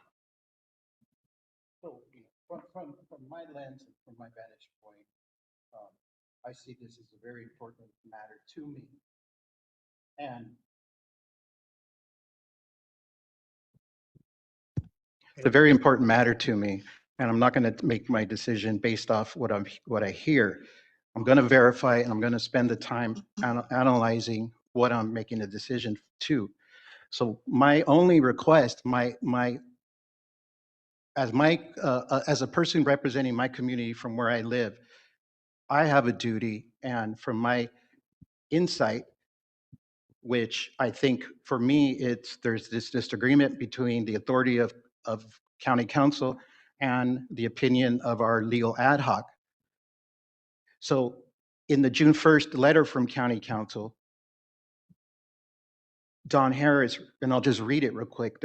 I'll just excerpt it, and maybe this can be available to the public, which it is a public document. There is no question, quote, there is no question that the amendments to the law contained in AB 847 became effective on January 1st, 2026. However, as I repeatedly advised, and this was directed to Chair Johnson, as you seem to be disregarding, our position remains that the county, which is the present context, includes the COC, has a legal obligation to meet and confer with the relevant unions regarding the impacts or effects of the implementation of AB 847. On the following page, page 2, there's further information, but this is my context, my view and understanding county government structures as a political subdivision of the state of California. Under the county's charter, the Office of the County Council is charged with providing legal advice and representation to the boards and its departments, officials, and commissions, including the COC, in all matters and questions of law pertaining to their duties. County Council's advising of county officers and sub-entities, such as the COC, does not create the attorney-client relationship, quote, separate and distinct from County Council's relationship with the board. Notably, County Council has exclusive charge and control of all civil actions and proceedings involving the county and its officers. Therefore, only County Council has the delegated authority to retain counsel, even pro bono for the county, including the COC, and has repeatedly done so in the past. As such, the COC does not have the authority to select and retain counsel pro bono or otherwise to provide legal advice and representation on the COC on any matter. So I just share that because when I came onto the commission, we had the Villanueva administration, and there was a lot going on. And since that time, you know, I'm here and I'm going to make an educated decision. And I've asked for clarification of how this county structure and us as an advisory commission fits within the LA County. So I can only trust what I'm reading and the governance as I serve at the will of the Board of Supervisors. So that is my position, and thank you. Thank you, Commissioner. I do just want to note the earlier discussion, even at this meeting, involving the findings of the civil grand jury that found, after extensive interviews and observation, including attendance at the meetings of this commission for a year in its final report, found that the county council has a conflicted role in purporting to represent both the sheriff's department and this commission, and that the civil grand jury, for one, among many astute observers and longtime stakeholders in the work of this commission, advised that the commission be able to retain its own legal capacity to help overcome those issues. I would also note that we were subject to an action in secret purporting to cancel the subpoenas, a maneuver that might look desperate and that might even reflect a kind of stunt aimed at subverting the state and voter conferred authority on this commission to issue subpoenas. We are doing this debate in public. And as Commissioner Harris has noted, and Vice Chair Callaway has noted, this public debate is one of great value, and it is a corrective to efforts to secretively or collusively engage in sham arrangements or stunts that undercut the authority vested in this commission by law and by the voters of Los Angeles County. It is also just worth noting that one of the findings of the resolution, one of the issues at stake in the enforcement action, is to ask the court to resolve that issue. And so that very issue is involved in the enforcement action itself.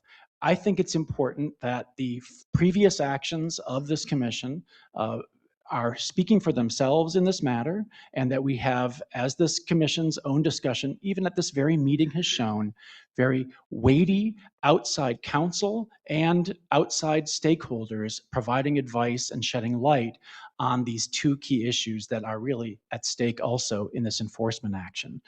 So with that, I want to ask Commissioner Harris, do you have a final comment? Just one more very minor point. Whereas number 6, we should amend the resolution to say the Association for Los Angeles Deputy Sheriffs, not of deputy sheriffs. There's a real distinct reason why they chose that particular word, but the appropriate name is the Association for Los Angeles Deputy Sheriffs. Thank you. That qualifies as a minor typographical correction, and we will make sure that that is corrected. With that, seeing no more comments by commissions, I want to restate the motion. The motion is to approve the resolution of the Legal Ad Hoc Committee that reaffirms, reauthorizes, and ratifies the action of the commission and its chair to engage independent outside counsel for the commission specifically Robert Bonner and Sean Kennedy, and to request independent counsel to file the action in Los Angeles County Superior Court, Civilian Oversight Commission versus LA County Sheriff's Department, and case number provided. That is the essence of the resolution in the final whereas. And with that, I call the vote. Robert, would you proceed with roll call, please? Yes. Co-Vice Chair Arthur Callaway, Commissioner Irma Cooper, Yes. Co-Vice Chair Luis S. Garcia, Nay. Commissioner James P. Harris, Yes. Commissioner London McBride, Yes. Chair Hans Johnson. Yes. With 5 ayes and 1 nay, 0 abstentions, the motion to approve the resolution from the Legal Ad Hoc Committee passes. Thank you very much. And as much as I would like to take a break after that discussion and this item, I do want to proceed to the next item on the agenda, which is the work of the ad hoc committee devoted to the protection of media during protests. This is item number 9A. This agenda features a presentation by the Sheriff's Department, namely Captain Nancy Escobedo, and it is in follow-up to the motion from August 12th, 2025, last summer, honoring the 55th anniversary of the Chicano moratorium, confronting ongoing injustices and ICE raids in LA County. Captain Escobedo, are you available for making this long-awaited presentation?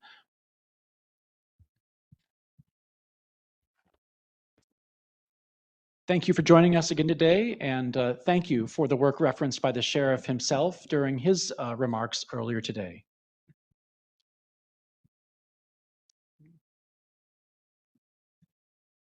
I think the floor is yours. Are we having any technical issues? I'm waiting for the PowerPoint, sir. Okay. There we go.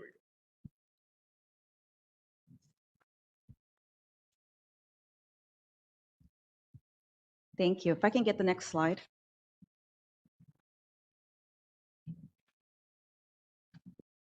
And I'll start. Good morning, Chair and Commissioners, Inspector General Bates, and members of the public. Thank you for the opportunity to present the department's updated media policies. These policies became effective in June of 2026 and represent a comprehensive modernization of how the department interacts with the news media and the public.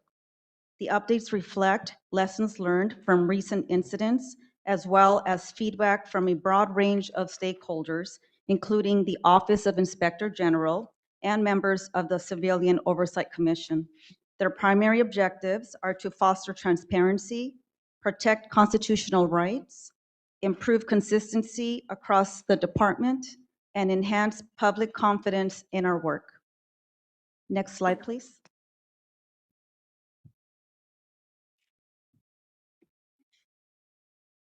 And one more slide, please. Thank you. Prior to this update, the department's media policies were outdated and spread across several sections of the Manual of Policy and Procedures. The department consolidated key media policy topics into dedicated policy sections to improve clarity and consistency. The revisions also incorporate recent California legislation and evolving First Amendment protections.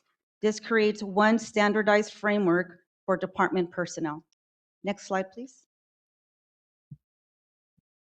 As highlighted on the slide, the newly created purpose statement policy identifies transparency as one of the department's core values.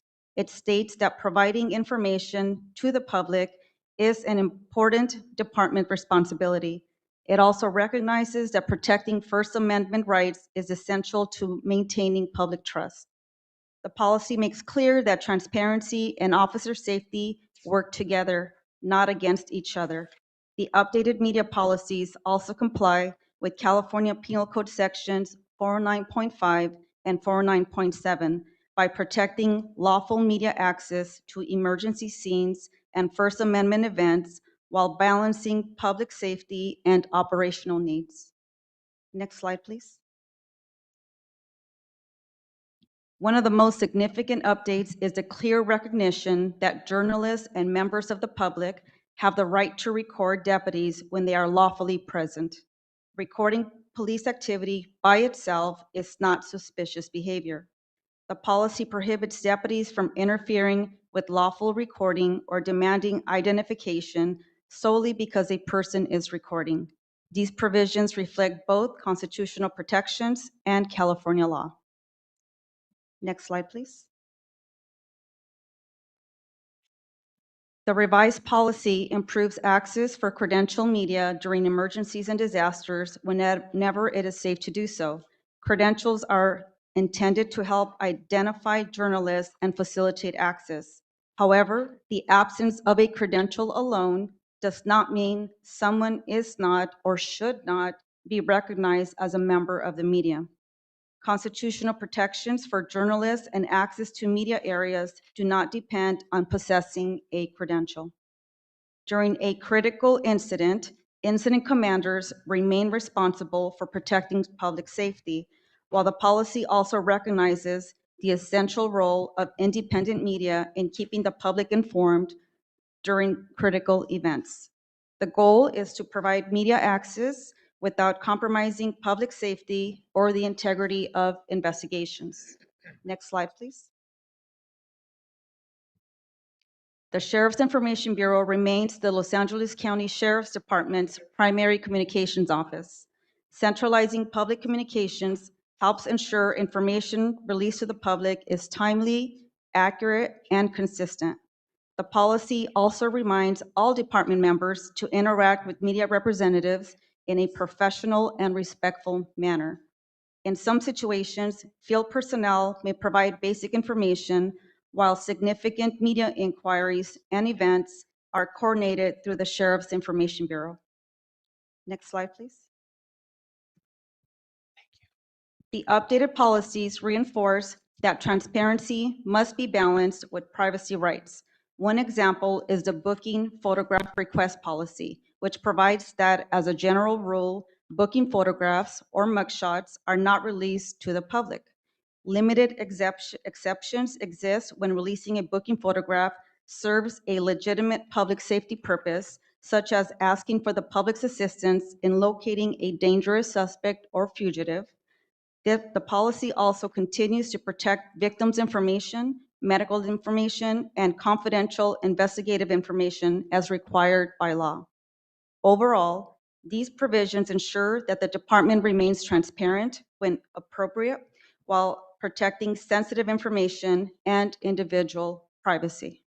Next slide.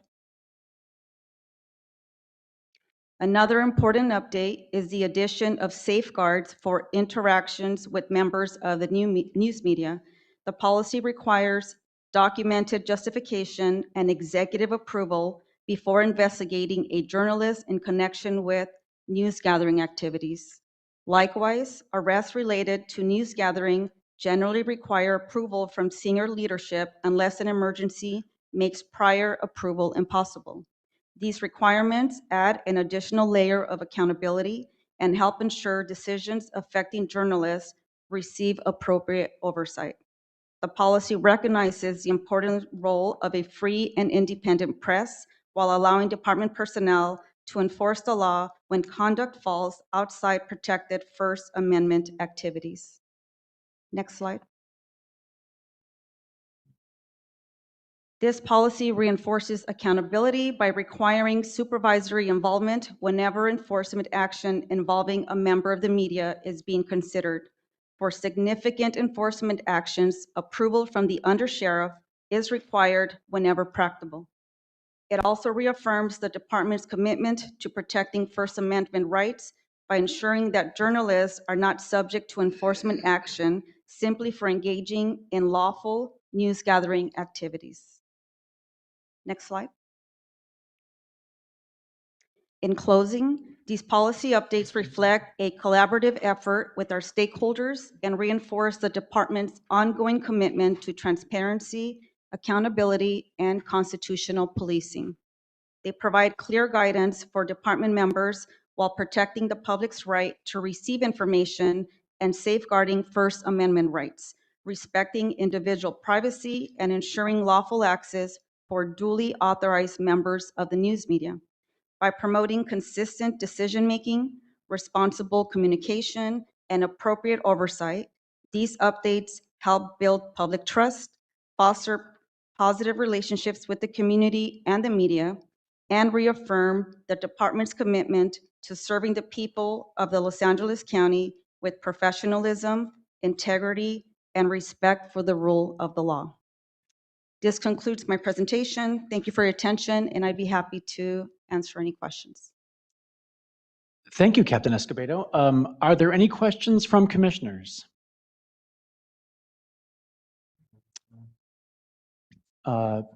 Seeing none, we thank you for being here, and we welcome any public comment that might be here. Might you just stay for a bit longer? We don't have to respond to public comment, but it might be good to be available. Do we have public comment on this item, Robert? Yes, we have one public comment in person and two online. The first in-person public comment is from Joey Scott. If you could please take the podium.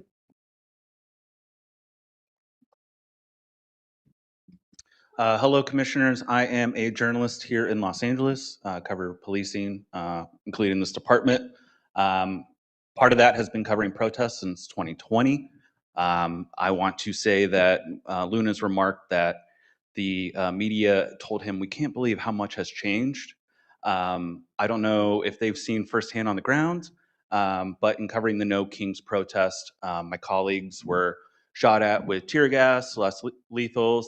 One of my colleagues, Nick Stern, had a less lethal put into his calf by the department. I just want to say it's also kind of wild that there are now policies about investigating journalists, considering the history that has to be, put out in plain speak, not to investigate journalists as the department has. And thank you. Thank you.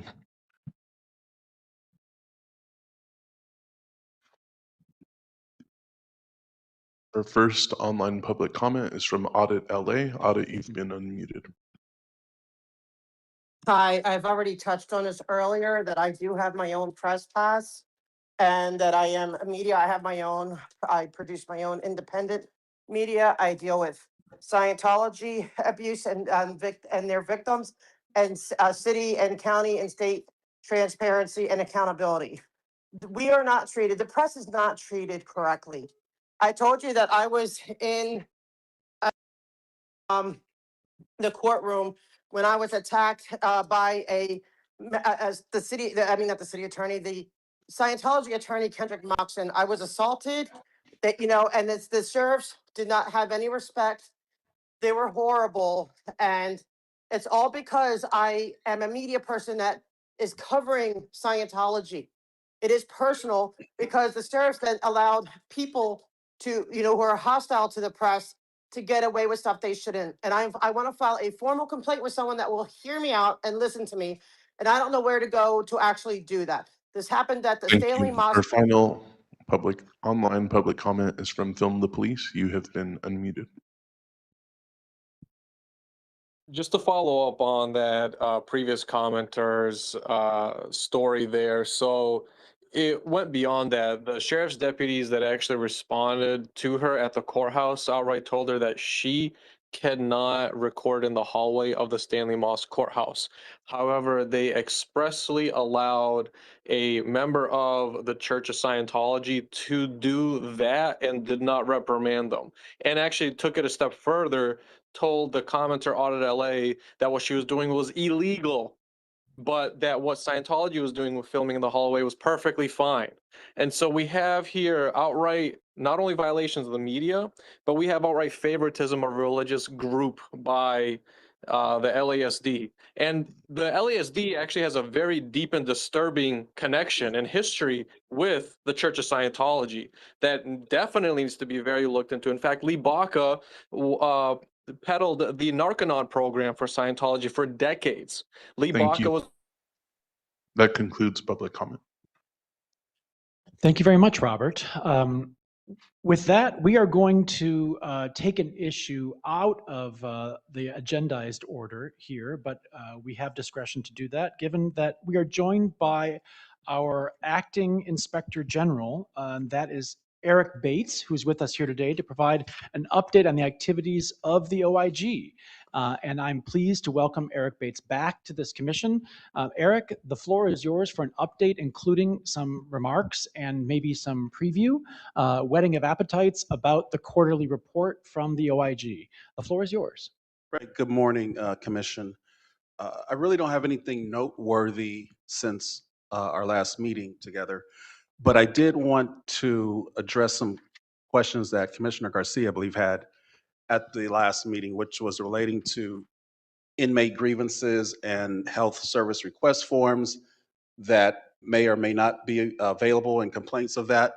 I spoke with someone on my staff, and they did confirm that there have been issues with the department relating to inmate request forms. There particularly were issues at MCJ and NCCF. And just so you know, the LASD line supervisors are responsible for monitoring and replenishing those forms each shift. So that has been an issue apparently. We will be reporting on that in our next quarterly report.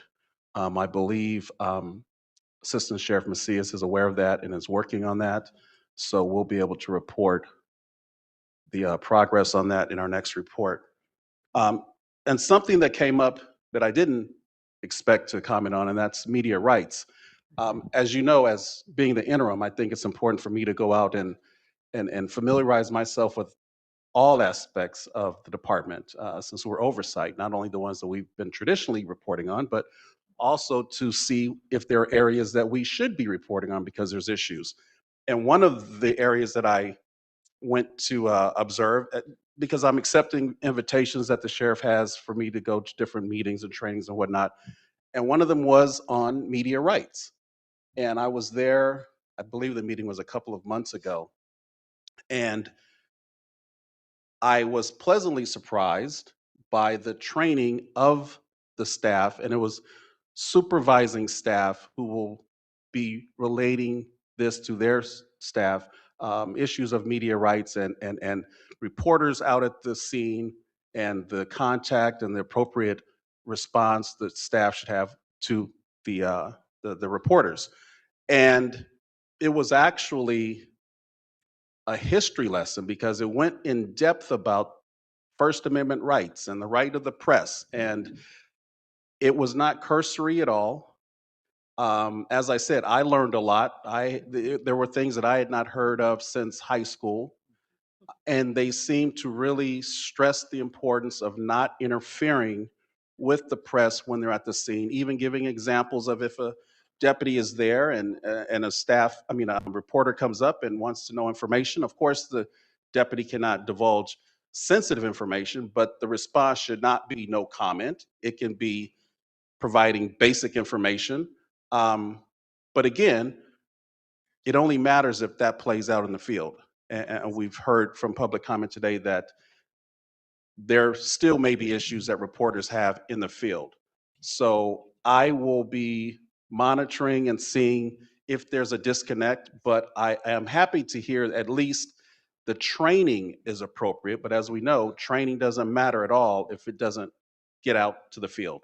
So we will continue to take a look at that and listen to complaints from reporters who are having issues that are not consistent with the department policies. But I want to let the commission know that as far as the training itself, the training was very good. And that's really all I have. Thank you. We note that you may be about to attend follow-up regarding the grenade incident that led to 3 fatalities in the department last summer. That is certainly something that this commission has not forgotten about, and the follow-up and the improvement of systems, safety, and training are things that we take very seriously. I just want to note, is there anything that you would bring to this commission or to the public about follow-up that your office may be doing in partnership with the department around that ongoing investigation or follow-up about it? At some point, absolutely yes. We are speaking with the Sheriff's Department regarding our involvement in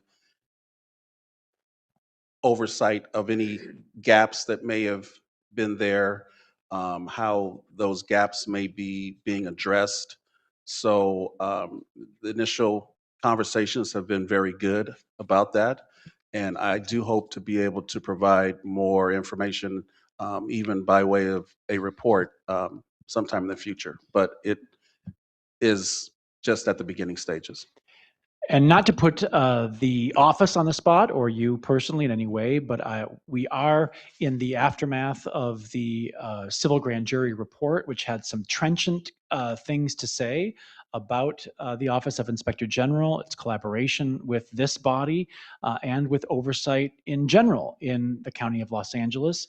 We very much appreciate your receptivity and collaboration with our executive director and staff about the combining of office space and the richer collaboration that can happen because of that. I just want to ask if you might have any initial reactions or response you might wish to share to the civil grand jury findings and the efforts expressed or the priority expressed there to coordinate further with the COC and ensure greater coordination amongst oversight bodies in the county. I don't have any specific comments regarding the civil grand jury's report. I do think that collaboration is important.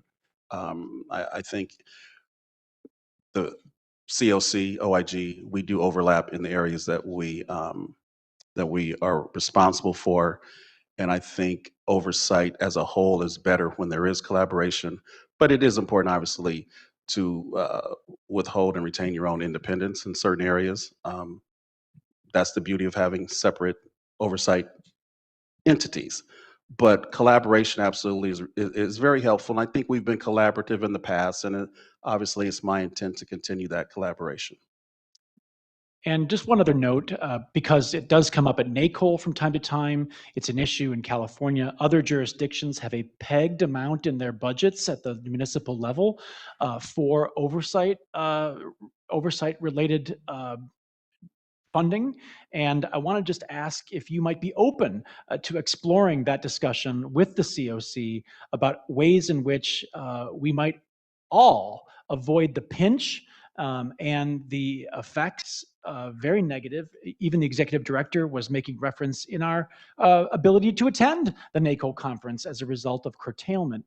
Would you be open to discussions with this body about efforts to achieve the kind of budgetary pegs for oversight that reflect on allocations and budgeting for the sheriff's department in those jurisdictions or police departments in those jurisdictions? Would you be open to discussions about that going forward? Absolutely. I would be open to discussions of that. Obviously, we're all dealing with budget constraints, but it's my hope that those constraints not derail us from what we're supposed to be doing as oversight entities. And I think it's important for us to continue that message jointly. And I would be absolutely behind anything along that manner. Thank you so much. Is there public comment, because we're taking this out of order, on the OIG report?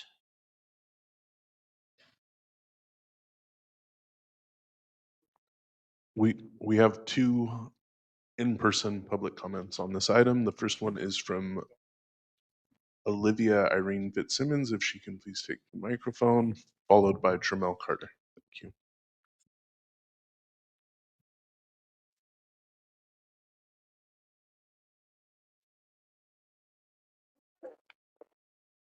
Hello, it is 12:02 on I, Olivia Irene Fitzsimmons. I would like to say to you, Mr. Eric Bates, I believe that's their name, if that's correct, you are the Inspector General.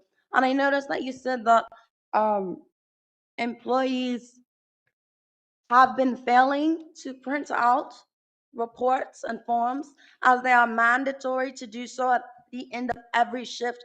And that is absolutely something that is non-negotiable, a firing thing, due to the fact that it is showing negligence of a superior's role to ensure that there is forms available so that a deputy does not state they will not report. I am someone that has multiple failed reports due to deputies saying, I will not report to you in station and then for deputies to stay over the phone to come to the station, that they will not dispatch, they will not report, and they will not investigate on my behalf over the phone on July 4th, 2026. And you're recording yourself, and I'm asking for an interview with you. And I Thank do you. have If forms to Shamel submit. Carter will please take the podium. Thank you. Hello, I assume you're the new Inspector General. I'm not too sure, but since 2024, I don't know if they briefed you because the panel tends to brief certain divisions on certain things versus what citizens are actually reporting. So I will tell you myself, since 2024, I've been reporting something where I was listed as schizophrenic and I'm not, and then 3 days later, I was told that I made sheriff complaints in the past, but I'm not no longer schizophrenic. I've addressed this to the panel since 2024, and I'm not understanding why every time I address it, I'm told that your division has not received all the information. So I'm asking the panel now, and I'm putting on the record that I've addressed this in 2024 because I will be filing an LA County claim form for damages. So I'm putting on the record now as evidence that I'm requesting you to look into it. So if they need to come back to look at this further, they can see that I did address it to the panel as I've done since 2024. So I'm primarily doing this for the record. So when I file my county claims, the panel can't say that I did not readdress it since 2024. Thank you. That concludes public comment. Thank you, Robert. And thank you, Eric, for being here. We look forward to having you back and continuing the collaboration. Thanks again for the hospitality and coordination in office space. With that, I want to turn back to just a bit of housekeeping because we have a few items here on our agenda that will be tabled to our next meeting. We take a break in August, much to my chagrin, given the volume of work before this commission. But the items to be tabled include the report from the Civil Brand Commission regarding water. Unfortunately, due to a scheduling conflict, a member of the Civil Brand Commission was not able to be with us for this portion of the meeting, and they are redoubling their commitment to be with us at the September meeting. We're also going to table the item regarding the Riverside County letter of support, given action on Tuesday at Riverside County and the longer runway that the county has established for input from other allies and community stakeholders. And I do just want to note that we will also table the item about the commission's own bylaws until the September meeting. That is a pending matter that we can take up then without urgency. With that, I want to turn to the issue of the commission's own elections that are coming up here. This is a regular function of this body to do our officer elections at the July meeting of the commission. Last meeting in June, we had the formality of the candidates for officer positions of the commission presenting statements. And so we will be able to forego statements by candidates for the officer positions for this year. With that, I want to turn it over to the nominating committee chair for the action of recognizing the candidates for officers of this commission and any comments or guidance the nominating committee chair would like to make as we undertake the elections.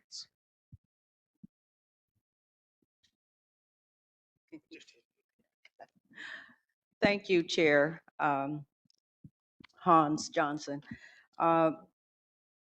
Like he mentioned, we did have each of the candidates make a statement as to why they wanted to serve in the positions that they were nominated for.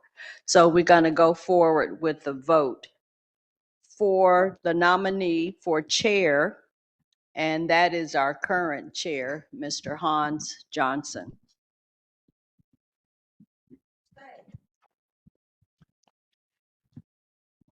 So yes, is there a motion?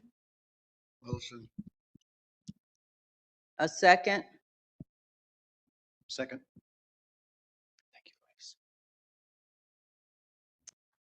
The motion having been made and duly seconded. Arthur made the motion. I didn't hear the second. Louis did. Oh, Okay, thank you. So it's been moved in second that we nominate Chair Johnson to remain the chair. Are there any discussions?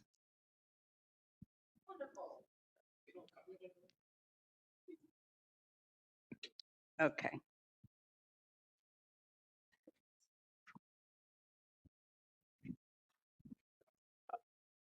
Public comment?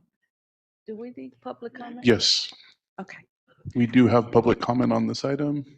And we have, our first public comment is from, Deanna Brock.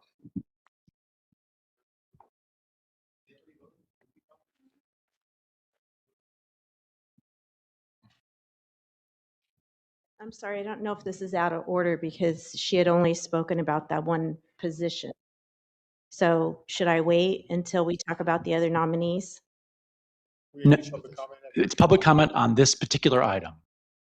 Okay, Each one, we'll have comments on each one. Okay, so right now I'm only commenting on the recommendation of Hans chair. Johnson. Oh, I agree.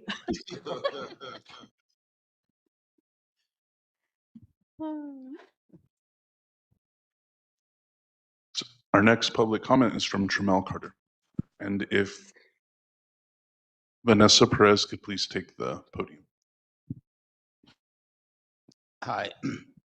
In selecting a person to be a part of the panel, there are guidelines that also should be followed. And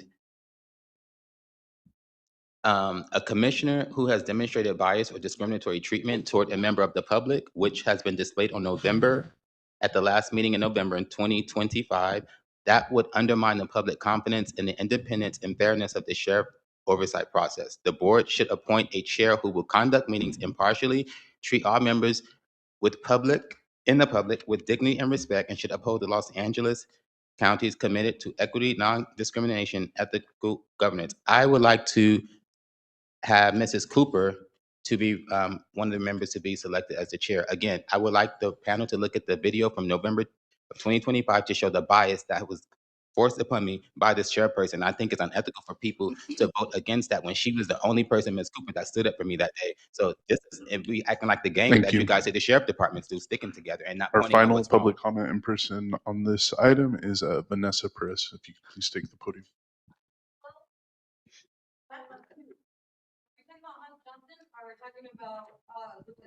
No, Mr. Johnson.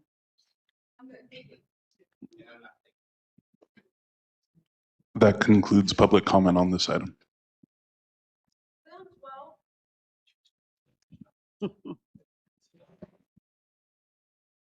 Okay, we will move on to the vote.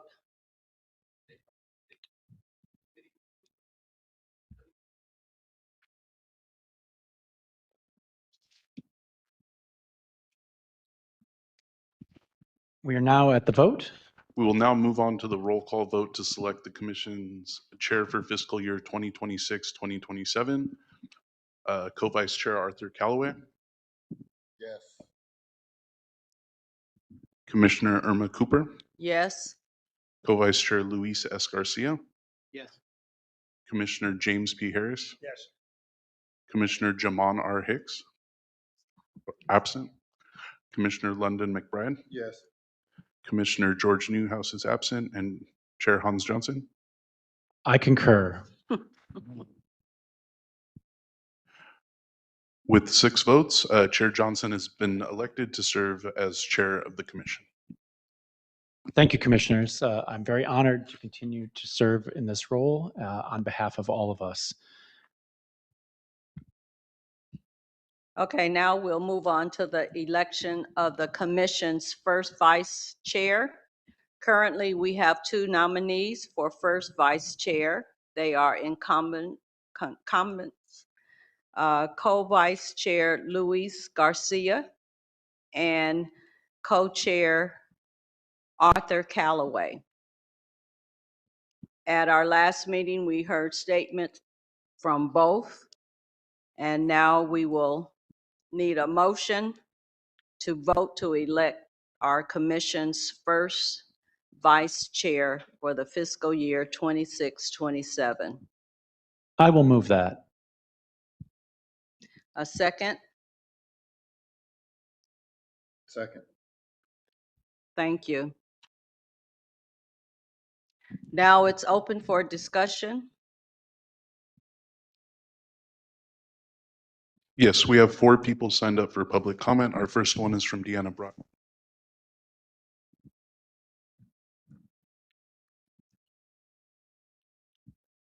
I would just like to say that I truly support for first vice chair Commissioner Callaway. I think he's very receptive to public comment and what we are going through. He a lot of times asks the questions on his own that we, as the community, are sitting there thinking, and then all of a sudden he comes up with it.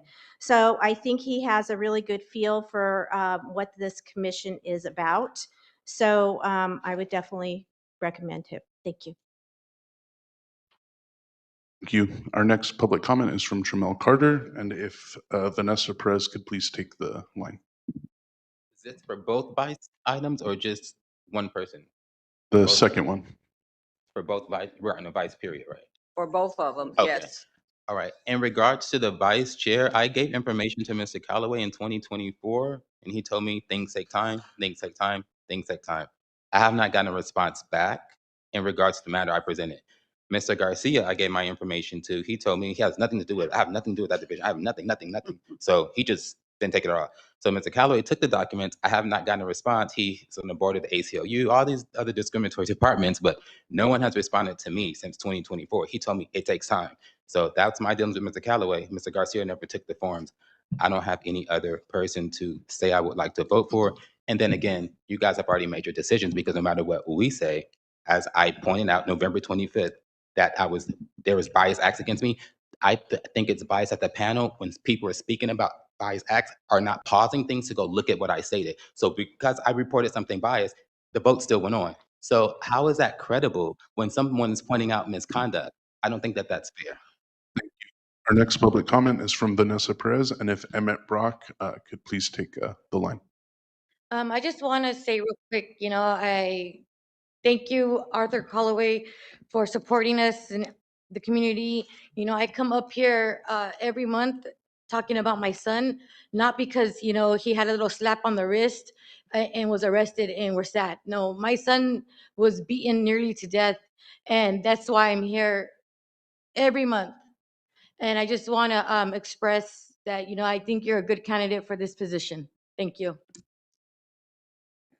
Mutual respect as well. Thank you. Thank you. Our next public comment and final in-person public comment is from Emmett Brock. Hi, good morning. So I did want to say the first time, this is only my second meeting.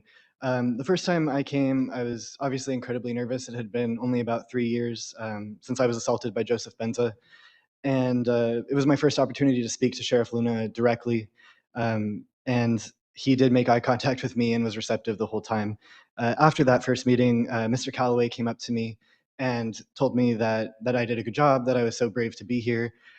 He is somebody that uplifts victims. He is somebody that listens to victims' voices. He is somebody that does not participate in hiding subpoenas. He believes in transparency. And I think that's exactly what we need on the commission, are people that are fighting for the victims and that are fighting for the people of Los Angeles, not people that are helping further hide things for LASD. So I would really ask all of the commission to support Mr. Callaway in the vice chair position. Thank you. That concludes public comment on this item. Thank you. We will now move to the roll call vote. And in this roll call, do you have a separate instruction from the prior one? Oh, yes. First, we'll go with Mr. Callaway's vote first.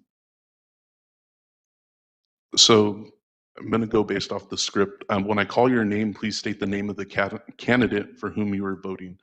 Co-Vice Chair Arthur Callaway. I am voting for Callaway. Thank you. Commissioner Irma Cooper. Callaway. Co-Vice Chair Luis S. Garcia. Abstain. Commissioner James P. Harris, Arthur Callaway. Commissioner Jamon R. Hicks is absent. Commissioner London McBride, Callaway. Commissioner George Newhouse is absent, and Chair Hans Johnson. Callaway.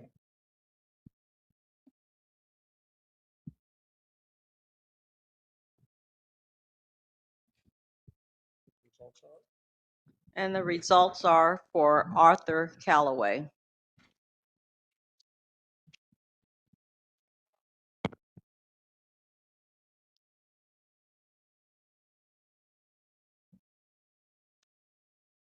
And the final election is for the open position of second vice chair. Could I get a motion for the position of second vice chair? I'll move that. Second. Thank you. It is now open for discussion.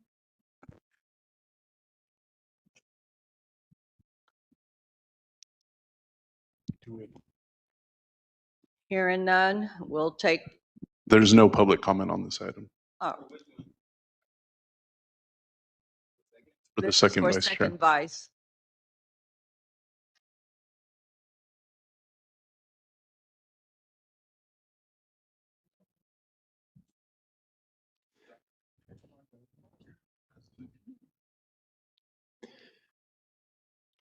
Okay, hearing no discussion or public comments, we'll move to the roll call vote. And can you summarize the name of the nominee for the second vice chair? The nominee for the second vice chair is George Newhouse for the Co-vice fiscal chair, year 26-27. co-vice chair Arthur Callaway, Yes. Commissioner Irma Cooper, Yes, co-vice chair Luis S. Garcia, Yes. Commissioner James P. Harris, Yes. Commissioner Jamon R. Hicks, absent. Commissioner London McBride, Yes. Commissioner George Newhouse is absent, and Chair Hans Johnson. Yes.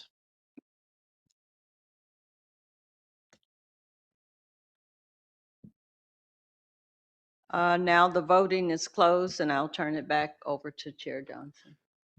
Thank you, Commissioner, and thank you for the work of the nominating committee. I know there has been a little bit of headwind, and we are very grateful for your work handling this obligation again for this fiscal year and for the election of new officers, providing continuity of governance for this commission.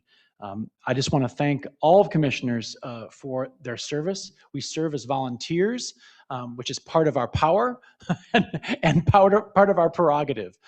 So with that, I want to recognize the new officers of the commission and to thank the members of the public for their participation in this exercise in governance and continuity of governance by our commission.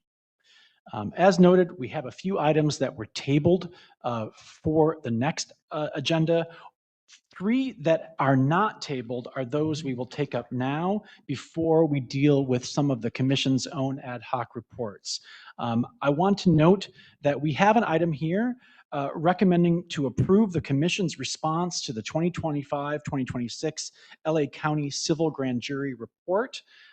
There is an attachment to the agenda, which is the response, the formal response of the commission to those findings 1.4, 1.5, 1.6, and recommendations 1.4, 1.5, and 1.6. I just want to note that this attachment to the agenda includes fairly rich commentary about the work of the civil grand jury, none of which may be a surprise, none of which may grab any headlines based on the other work and other discussion had here today.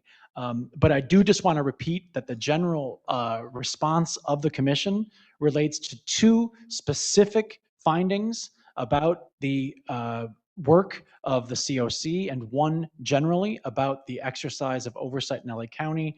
One, the finding of conflict by county council in its attempt to represent both the sheriff's department and the oversight commission. I just want to note at the June meeting of this body, we heard from the sheriff in his remarks referring to county council as our attorneys. I just want to make sure that that is noted for the record in the wake of the last month's meeting. It was a telling statement, no disparagement meant by stating the record, but that was stated on the record during the June meeting. Another finding of the civil grand jury is about the need for legal staff by the commission. There is agreement with that item as well. There is another item about the use of meet and confer by the County of Los Angeles and how it is, quote, allowed to drag on, in the words of the civil grand jury, to impair, undercut, delay, and obstruct oversight in LA County. That was an additional finding of the civil grand jury that made it into the report. And finally, there's an expression by the civil grand jury of increased coordination amongst oversight bodies that also finds agreement from this commission. With that, I just want to welcome any observations or comments by commissioners on this motion before the body. The motion is to approve the commission's response to the 2025 LA County Civil Grand Jury Report. Are there any comments by commissioners? Hearing none. Robert, do we have any public comment on this item, which is actually item D under the new business of the commission? That is item 10D, now open for public comment. Chair Johnson, we do not. Okay. Well, with that, I want to again summarize the motion is that we approve the commission's formal response to the 2025-2026 LA County Civil Grand Jury Report in these 4 areas. Please, let's call the roll of commissioners. Co-Vice Chair Arthur Callaway. Oh, excuse me. I'm so sorry. We need to make that motion and second it. I apologize. The motion to approve the civil grand jury report is made by? Motion.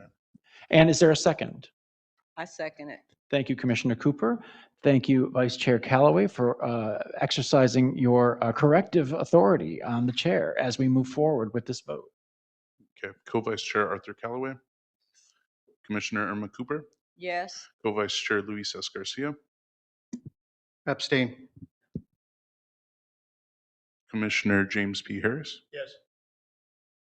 Commissioner Jamana R. Hicks is absent. Commissioner London McBride. Yes. Commissioner George Newhouse is absent. Chair Hans Johnson. Yes.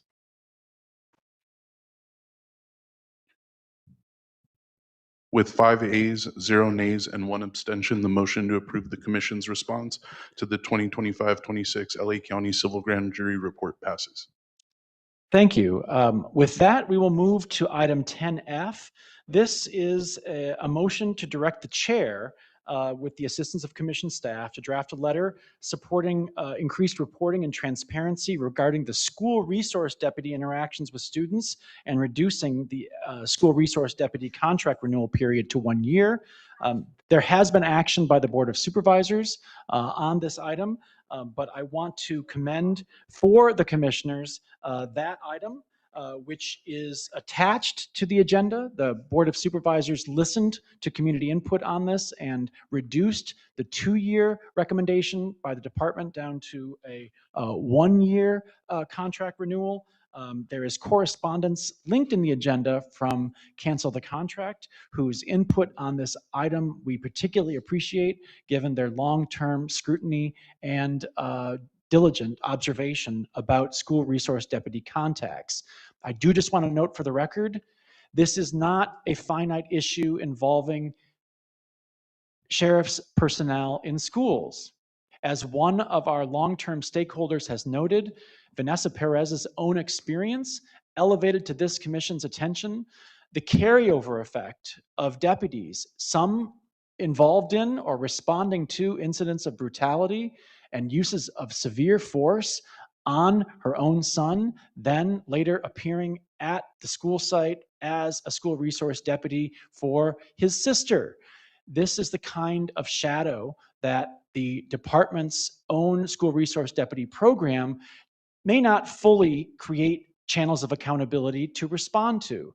And as I think Ms. Perez might agree, the follow-up that had to ensue on that involved some clumsy efforts to try to create a feedback process and to secure perhaps a more fulfilling and trustworthy relationship with that particular school resource deputy in a school environment. That's just an example of how relationships with the department and by school resource deputies carry over from other episodes and major incidents that have come to the attention of this commission. And we are very attentive to the evidence of racial bias and perhaps fueling the school to prison pipeline that contacts with school resource deputies might expedite or continue to be promoting. So with that, I just want to ask, are there any comments by commissioners about this item, or before we get to public comment that may involve some feedback by cancel the contract stakeholders who have been so careful and tenacious in following this item, not just in the Antelope Valley, but in other parts of Los Angeles County. Any commissioner feedback about this item? Just a comment. When I was the lead on the Quality of Life Ad Hoc Committee for this, I remembered and I don't know how this factors into this motion, but the role of probation and their fielding of complaints. I don't know if that supports this in any way, but yeah, it just came to mind as I was looking at this. Can you speak to that briefly about what that concern involves? Well, I just think, that there's this opportunity through this motion, but somehow, the complaint process for what's going on with SRDs is handled through the POC oversight. And so if there's any kind of feedback loop or something happen, somebody complains on this motion, like how do we get that information? Thank you for elevating the POC oversight, actually, as part of this discussion. We do want to note that we did have a discussion with the sheriff about this issue in our monthly check-in, and there is some discussion about the deficiencies in the data systems and its antiquated status, the lack of output capability or meshing capability between databases and operating systems the department relies on. But that is actually reason why we need to pay closer attention to this issue, and why even under the press of time and an agenda that contains some significant other items, this is an area that we are going to keep paying attention to because of its sensitive nature with youth and because of the evidence that this commission is aware of disparities in contact and the lack of tracking that the Board of Supervisors itself has called on the sheriff to report on. So with that, I just want to ask, is there any other commissioner comment before we move to public comment? Seeing none, let's go to public comment. We have two public comments. Our first is from Raquel Derfler. If you could please take the microphone, followed by Vanessa Perez. If you could please take the line.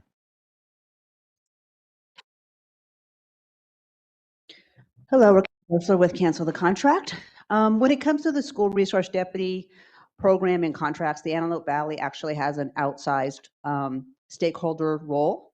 Last year, the Antelope Valley generated 4.8 million of the 10.2 million in revenue that these contracts bring in for the county. In the 2024-2025 school year, AV stations represented 62% of the reported use of force by resource deputies. Cancel the Contract is requesting that the commission take a more active role in the contract approval process. This would include reaching out to the Board of Supervisors and to begin discussions around the 2027-2028 contracts, and requiring the Sheriff's Department to adopt the recommendations from the Office of Inspector General, the Commission for Children and Families, and this body. Thank you. Thank you. Our final public comment is from Vanessa Perez. Thank you, Hans Johnson, for recognizing what happened with the school resource deputy and the mistakes and the lack of communication that the sheriff's department has with the school districts. You know, unfortunately for my daughter, I had sent her to school every day with her brother's perpetrator, the man that beat her brother nearly to death. And there needs to be better communication between school districts and sheriff's department. I don't know how the sheriff's department didn't do a background check and flag Paul Saldana and beating Joseph. You know, Paul Saldana, who became a school resource deputy, admits to punching Joseph the last 14 punches, and he was assigned to be a school resource officer. So thank you again for acknowledging that, Hans. Thank you. That concludes public comment on this item.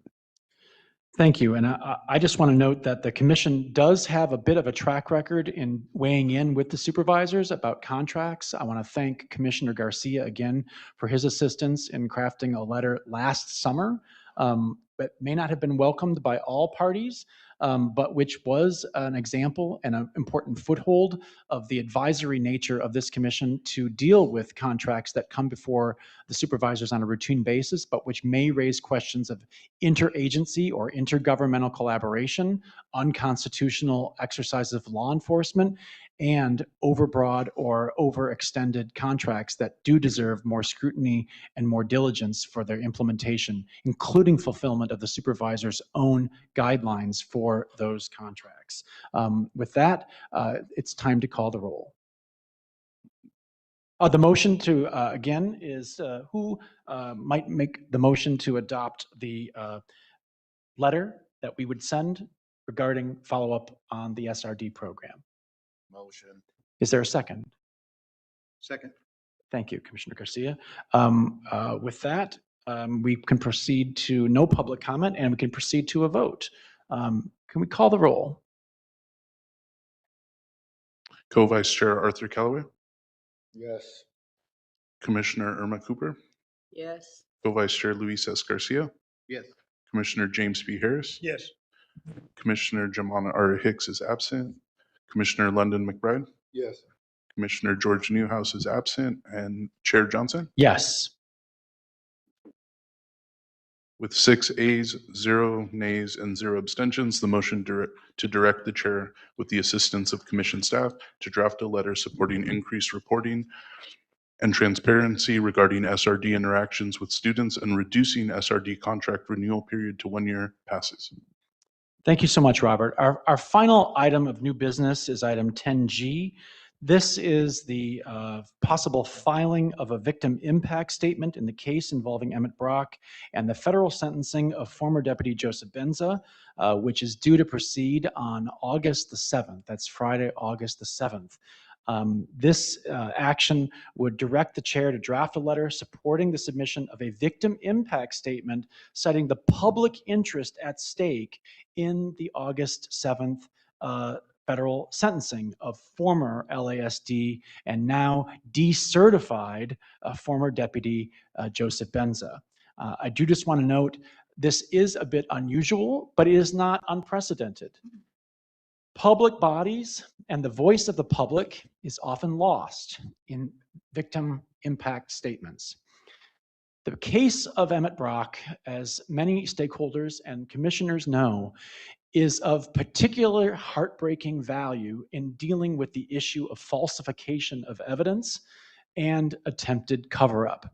The allegations and the findings of fact in this case in the federal guilty plea agreement by former Deputy Benza implicate not just one deputy, but 8 members of the department who were relieved of duty in the wake of that savage beating that followed a pursuit of Emmett Brock and a lengthy effort involving multiple personnel to falsify and cover up the incident. 4 of the people put on leave, in addition to Joseph Benza, were sergeants. 4 were also deputies. 9 people overall relieved of duty, 8 in addition to Joseph Benza. The far-reaching effort to try to cover up this incident involving key people in the chain of command raises serious questions of the corrupting of that chain of command and of cutting against the trustworthiness not only of the station involved, but of the personnel that this commission is devoted to overseeing. I want to commend the family of Emmett Brock, who are here with us today, for their vigilance in pursuing the finding of factual innocence by Emmett Brock in a court 1 year following that tragic pursuit and the concussion that Emmett Brock endured at the hands of former Deputy Joseph Benza. And I want to commend their perseverance even in the face of the disappearance of that case record by this current presidential administration, the disappearance from the Department of Justice website from those publicly available records, the singling out of this case for disappearance simply because it involves a transgender complainant and party to that savage beating. That is the kind of erasure that we are compelled to act together to work to overcome. And that is one reason why it behooves this commission to consider the filing of a victim impact statement before the 2-week deadline that the court imposes for such a public statement before the August 7th sentencing hearing. Are there any discussion, any points of discussion by commissioners before we might consider public comment on this item of a victim impact statement letter?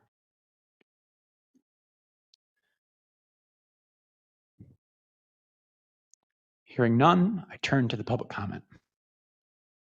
We have 2 people signed up for public comment on this item. If Emmett Brock could please take the podium, followed by Deanna Brock.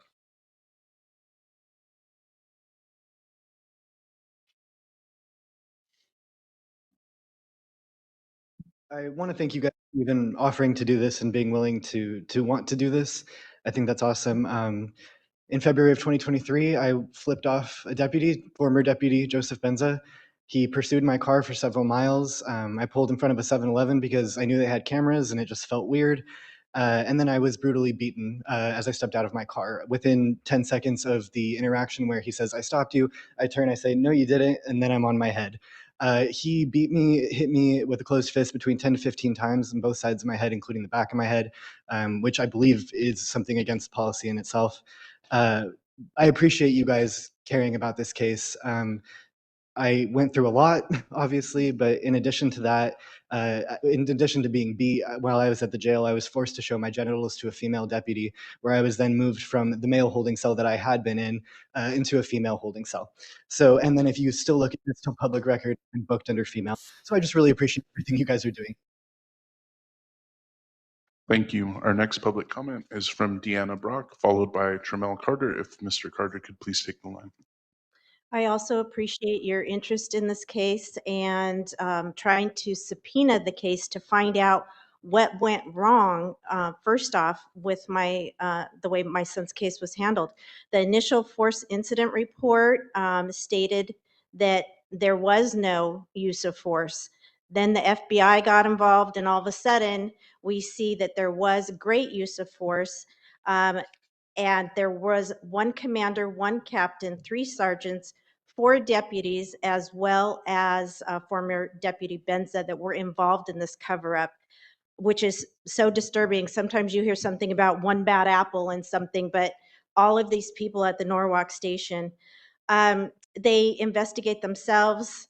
There was no independent investigation. The sentencing date is that August 7th. I encourage all of you to be there to show support for transparency and for what happened to my son. Thank you. Our final in-person public comment is from Tramel Carter. If you could please take the microphone. I just wanted to say that it was unfortunate what happened to the gentleman here, and I wanted to say that I'm happy that he is receiving some form of compensation and that the deputy will be removed from the sheriff department.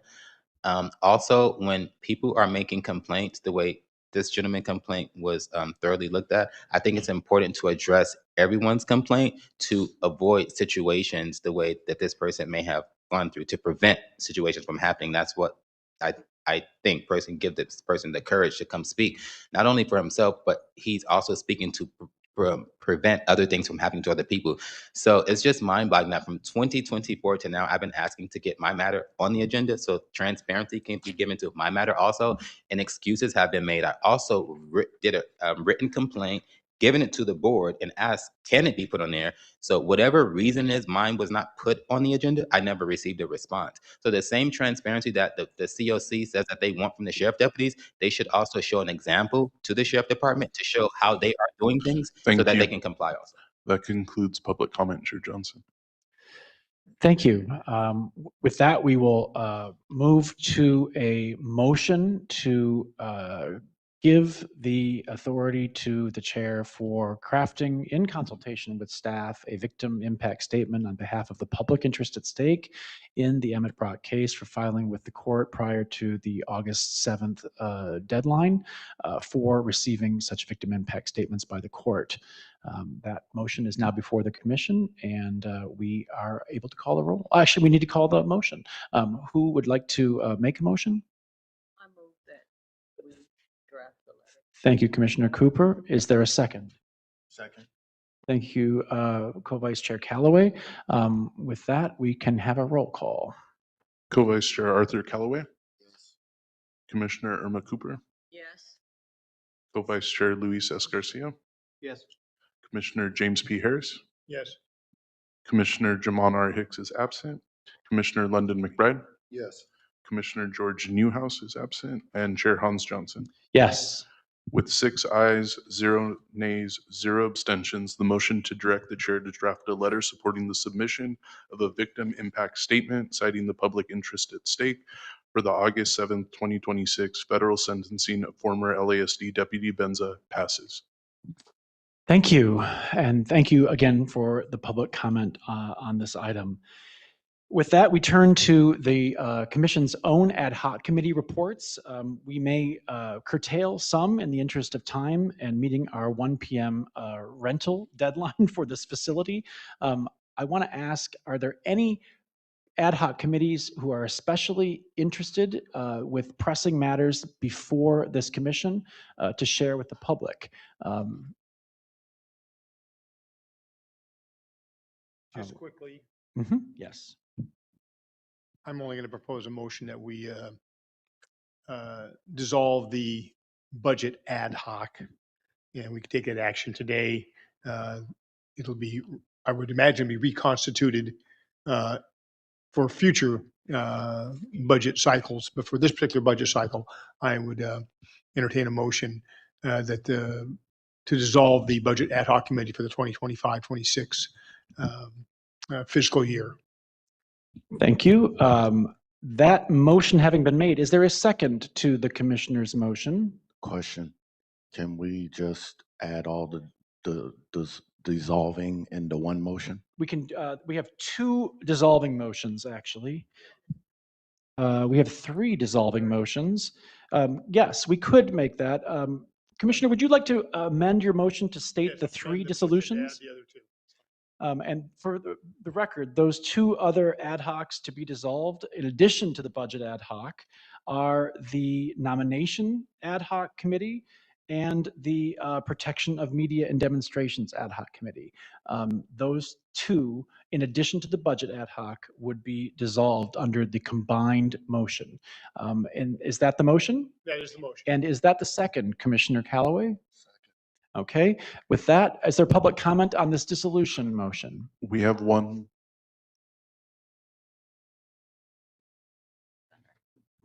Can you restate that, please? Sorry, we have one public comment on commission updates, not on this exact Okay. item. With that, we can move to a roll call on this specific motion. Co-Vice Chair Arthur Callaway. Commissioner Irma Cooper. Yes. Co-Vice Chair Luis S. Garcia. Yes. Commissioner James P. Harris. Yes. Commissioner Jamon R. Hicks is absent. Commissioner London McBride. Yes. Commissioner George Newhouse is absent. And Chair Hans Johnson. Yes. With 6 ayes, 0 nays, 0 abstentions, the motion to dissolve the Budget Ad Hoc Committee for fiscal year 2026-27 passes. Thank you. With that, we want to move to any non-agenda public comments that may be before this commission. Are there any non-agenda public comments to come before this commission meeting? So we have one public comment on the committee updates under item 11. Do we want to hear that one first, Chair Johnson? Yes, please. Thank Okay. you. And we may come back to any updates if we have time. We want to make sure we give the public a chance to weigh in, especially given their curtailment today. Okay. We have one public comment from Tremel Carter.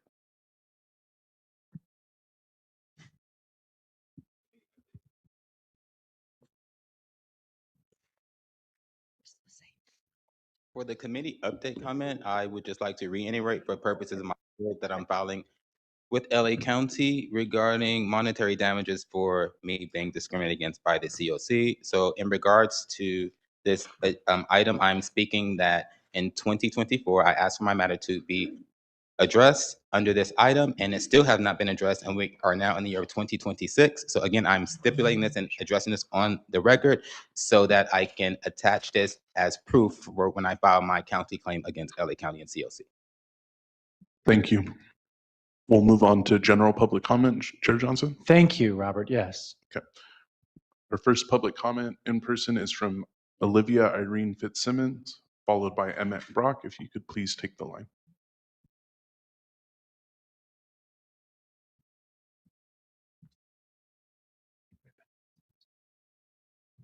Hello, I am Olivia Irene Fitzsimmons. It is 12:49.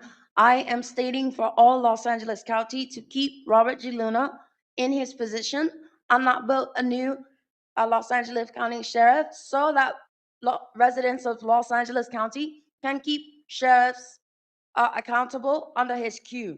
I'm also aware that I have several fractions since 2022 against the Los Angeles Sheriff, one being a deputy who bruised my finger during my right ring finger during arrest in 2022. That startled me at 12 a.m., causing me to have a seizure and a 224 heartbeat due to startle and having to get administered 2 vials by the Los Angeles Fire Department.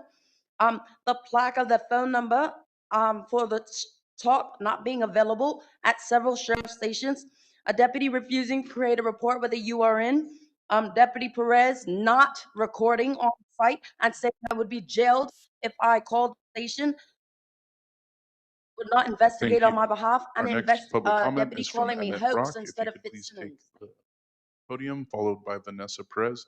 If you could please take the line. I just wanted to again invite all of you on August 7th at 10 a.m. at the Los Angeles Federal Courthouse to join me in the sentencing of Joseph Benza. My mom and I will both be speaking. This has been an event that's been deeply impactful, not just for me, but for my mom. And I hope that I'm portraying the demeanor of truly loving my mom more than anything in the world and appreciating her support. So in addition to that, I just want to invite all of you that have met me and have seen me and have heard about my case, you as well in the Sheriff's Department, you're more than welcome. I'm not mad about it. Please do come. I invited Sheriff Luna too when I saw him earlier, and just to show that you do support transparency and you do support that this is wrong. 9 people from one workplace being fired. When do you hear that in the normal workplace? That company would be shut down, right? Why is this not happening? What is happening? It's great that these people were relieved of duty. It's excellent that I've received an element of justice. I do believe it's about white privilege that I have received an element of justice, and I really, really hope that others who do not benefit from that same privilege as I do receive that justice as well, especially Joseph Prince. Thank you. Thank you. Our next public comment is from Vanessa Perez. And if Deanna Brock could please take the line. Real quick, I missed this. Measure R gave the commission subpoena power because the people of Los Angeles County depended independent oversight. AB 847 strengthened the authority, and a California court hasn't reinforced it. Yet the sheriff's department and the county continue to delay transparency. Next, I want to go ahead and publicly apologize to Louis. I was not trying to disrespect you, but I guess I kind of did. So I'm publicly apologizing to you because those weren't my intentions. But nonetheless, this is my son. This, and I'm coming from that point of view from a mom's perspective. Next, I find that earlier today when we came in here, security was not letting us in. They were allowing only the sheriff's department in here. These rooms are for us, for family members, not for the sheriff's department to pick their first seats and get in here and make them feel comfortable before the families. So I do find that highly disrespectful as far as that goes. And the security was rude about it as well. I said, wait a minute, why can't we get in here? Okay, and thank you. Thank you. Our next public comment is from Deanna Brock, followed by Isaac Asbury. If you could please take the line. Okay. Sorry, if you could please refrain from public outbursts. Thank you. Yeah, my 3 seconds are gone. I would like to say that I do really support that this commission does speak freely and honestly with each other. I encourage discussion. I know everyone is not always going to be on the same page. My issue in regards to Mr. Garcia not seeming to be on the same page with agreeing with outside counsel was a big issue to me, because I think that's a big thing. That's not just disagreeing on little things going on. The council needs to have independent. The commission needs to have independent counsel. I also want to say we are always reminded about the code of conduct. I think the code of conduct needs to be followed by the commission also. After everything was done with the reminder, Commissioner Garcia looked at my son and started speaking directly and saying things to my son. That's not within the code of conduct. Thank you. Our next public comment is from Isaac Asbury, followed by Ron Dowell.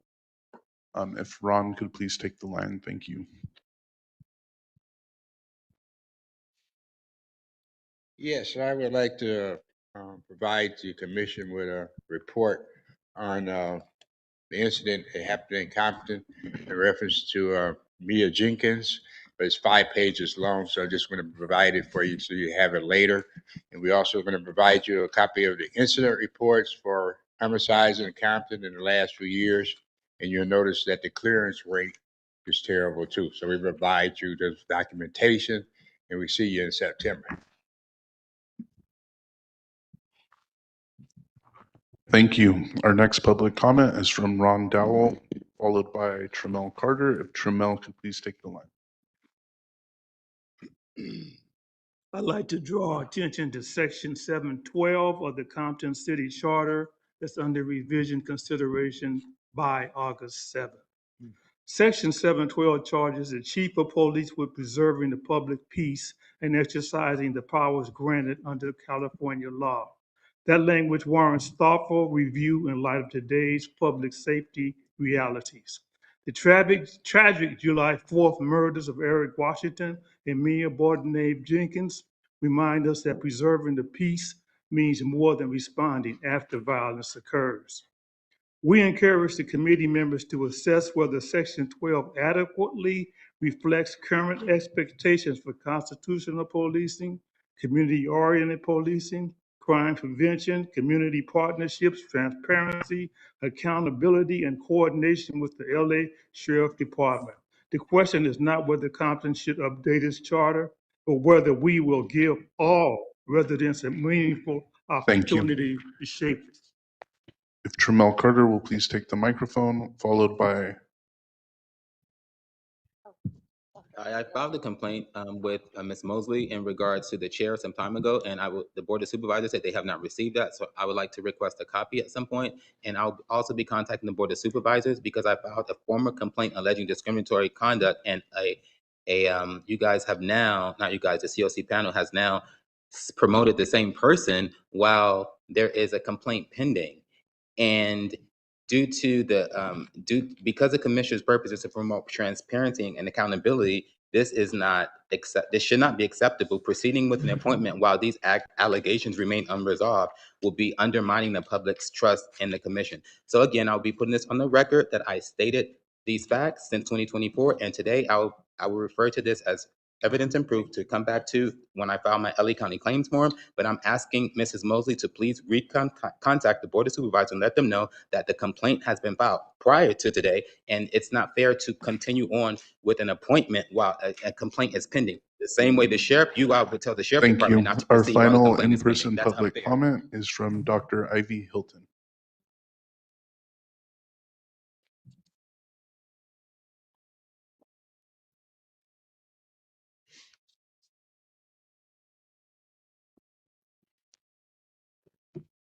Blissful Rising. My name is Dr. Ivy Hilton. On June 24th, my 14-year-old grandson and I were called the N-word and threatened with death. Although we reported fearing for our lives, LASD classified the incident only as a disturbance and apparently admitted us as victims. Today, I am submitting a CPRA request for the applicable MPP, MOUs, hate crime reporting, evidence retention, and victim assistance policies. I demand supplemental victim statements, a hate crime and criminal threat case number, preservation of all recordings, copies of both reports, and relocation assistance. I am also placing County Council on notice that Monday, July 20th, I intend to seek a TRO injunction and writ concerning my urgent housing conditions. I further preserve my separate 2015 to 2017 incarceration medical care claim. I contend the clerk wrongly rejected my pandemic era filing without applying the additional time available under Code of Civil Procedures, Section 1013, and applicable COVID tolling. I am unhoused and require direct telephone communications only with no voicemail. Please date stamp everything today. Thank you. Thank you. Our final online public comment is from Film the Police. Film, you've been unmuted.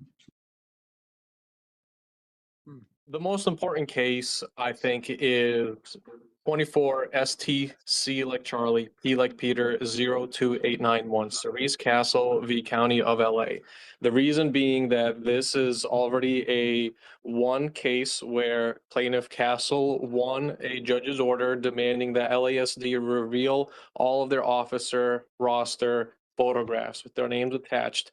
It has been since July 1st, 2025, the LASD has been outright disobeying the judge's order. The appeals case are abandoned. I checked myself. The 2 cases they filed are abandoned. Okay, you can't just keep an indefinite stay. And the stay was only for 90 days, by the way. It was not for permanent stay. This needs to be addressed. Those photographs belong to the public so that we can finally see for our own eyes, just like the LAPD with the LAPD Spine Coalition, who these officers are. We can identify them on our own independently. It needs to be addressed why the LASD is disobeying a judge's order issued July 1st, 2025. And this is the most Thank you. important case. Chair Johnson, that concludes general public comment. Thank you.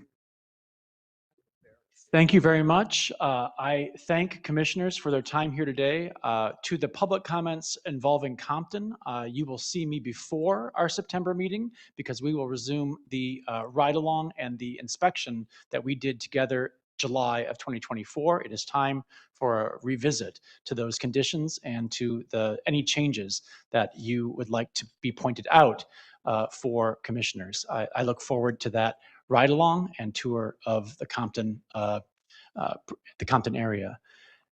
Thank you. With that, we have concluded the business of this commission right on time at 1 p.m. I want to thank all of the public commenters who cut down a sacrifice that I do not intend to have to make at the next meeting. Thank you for making this possible. We are adjourned until the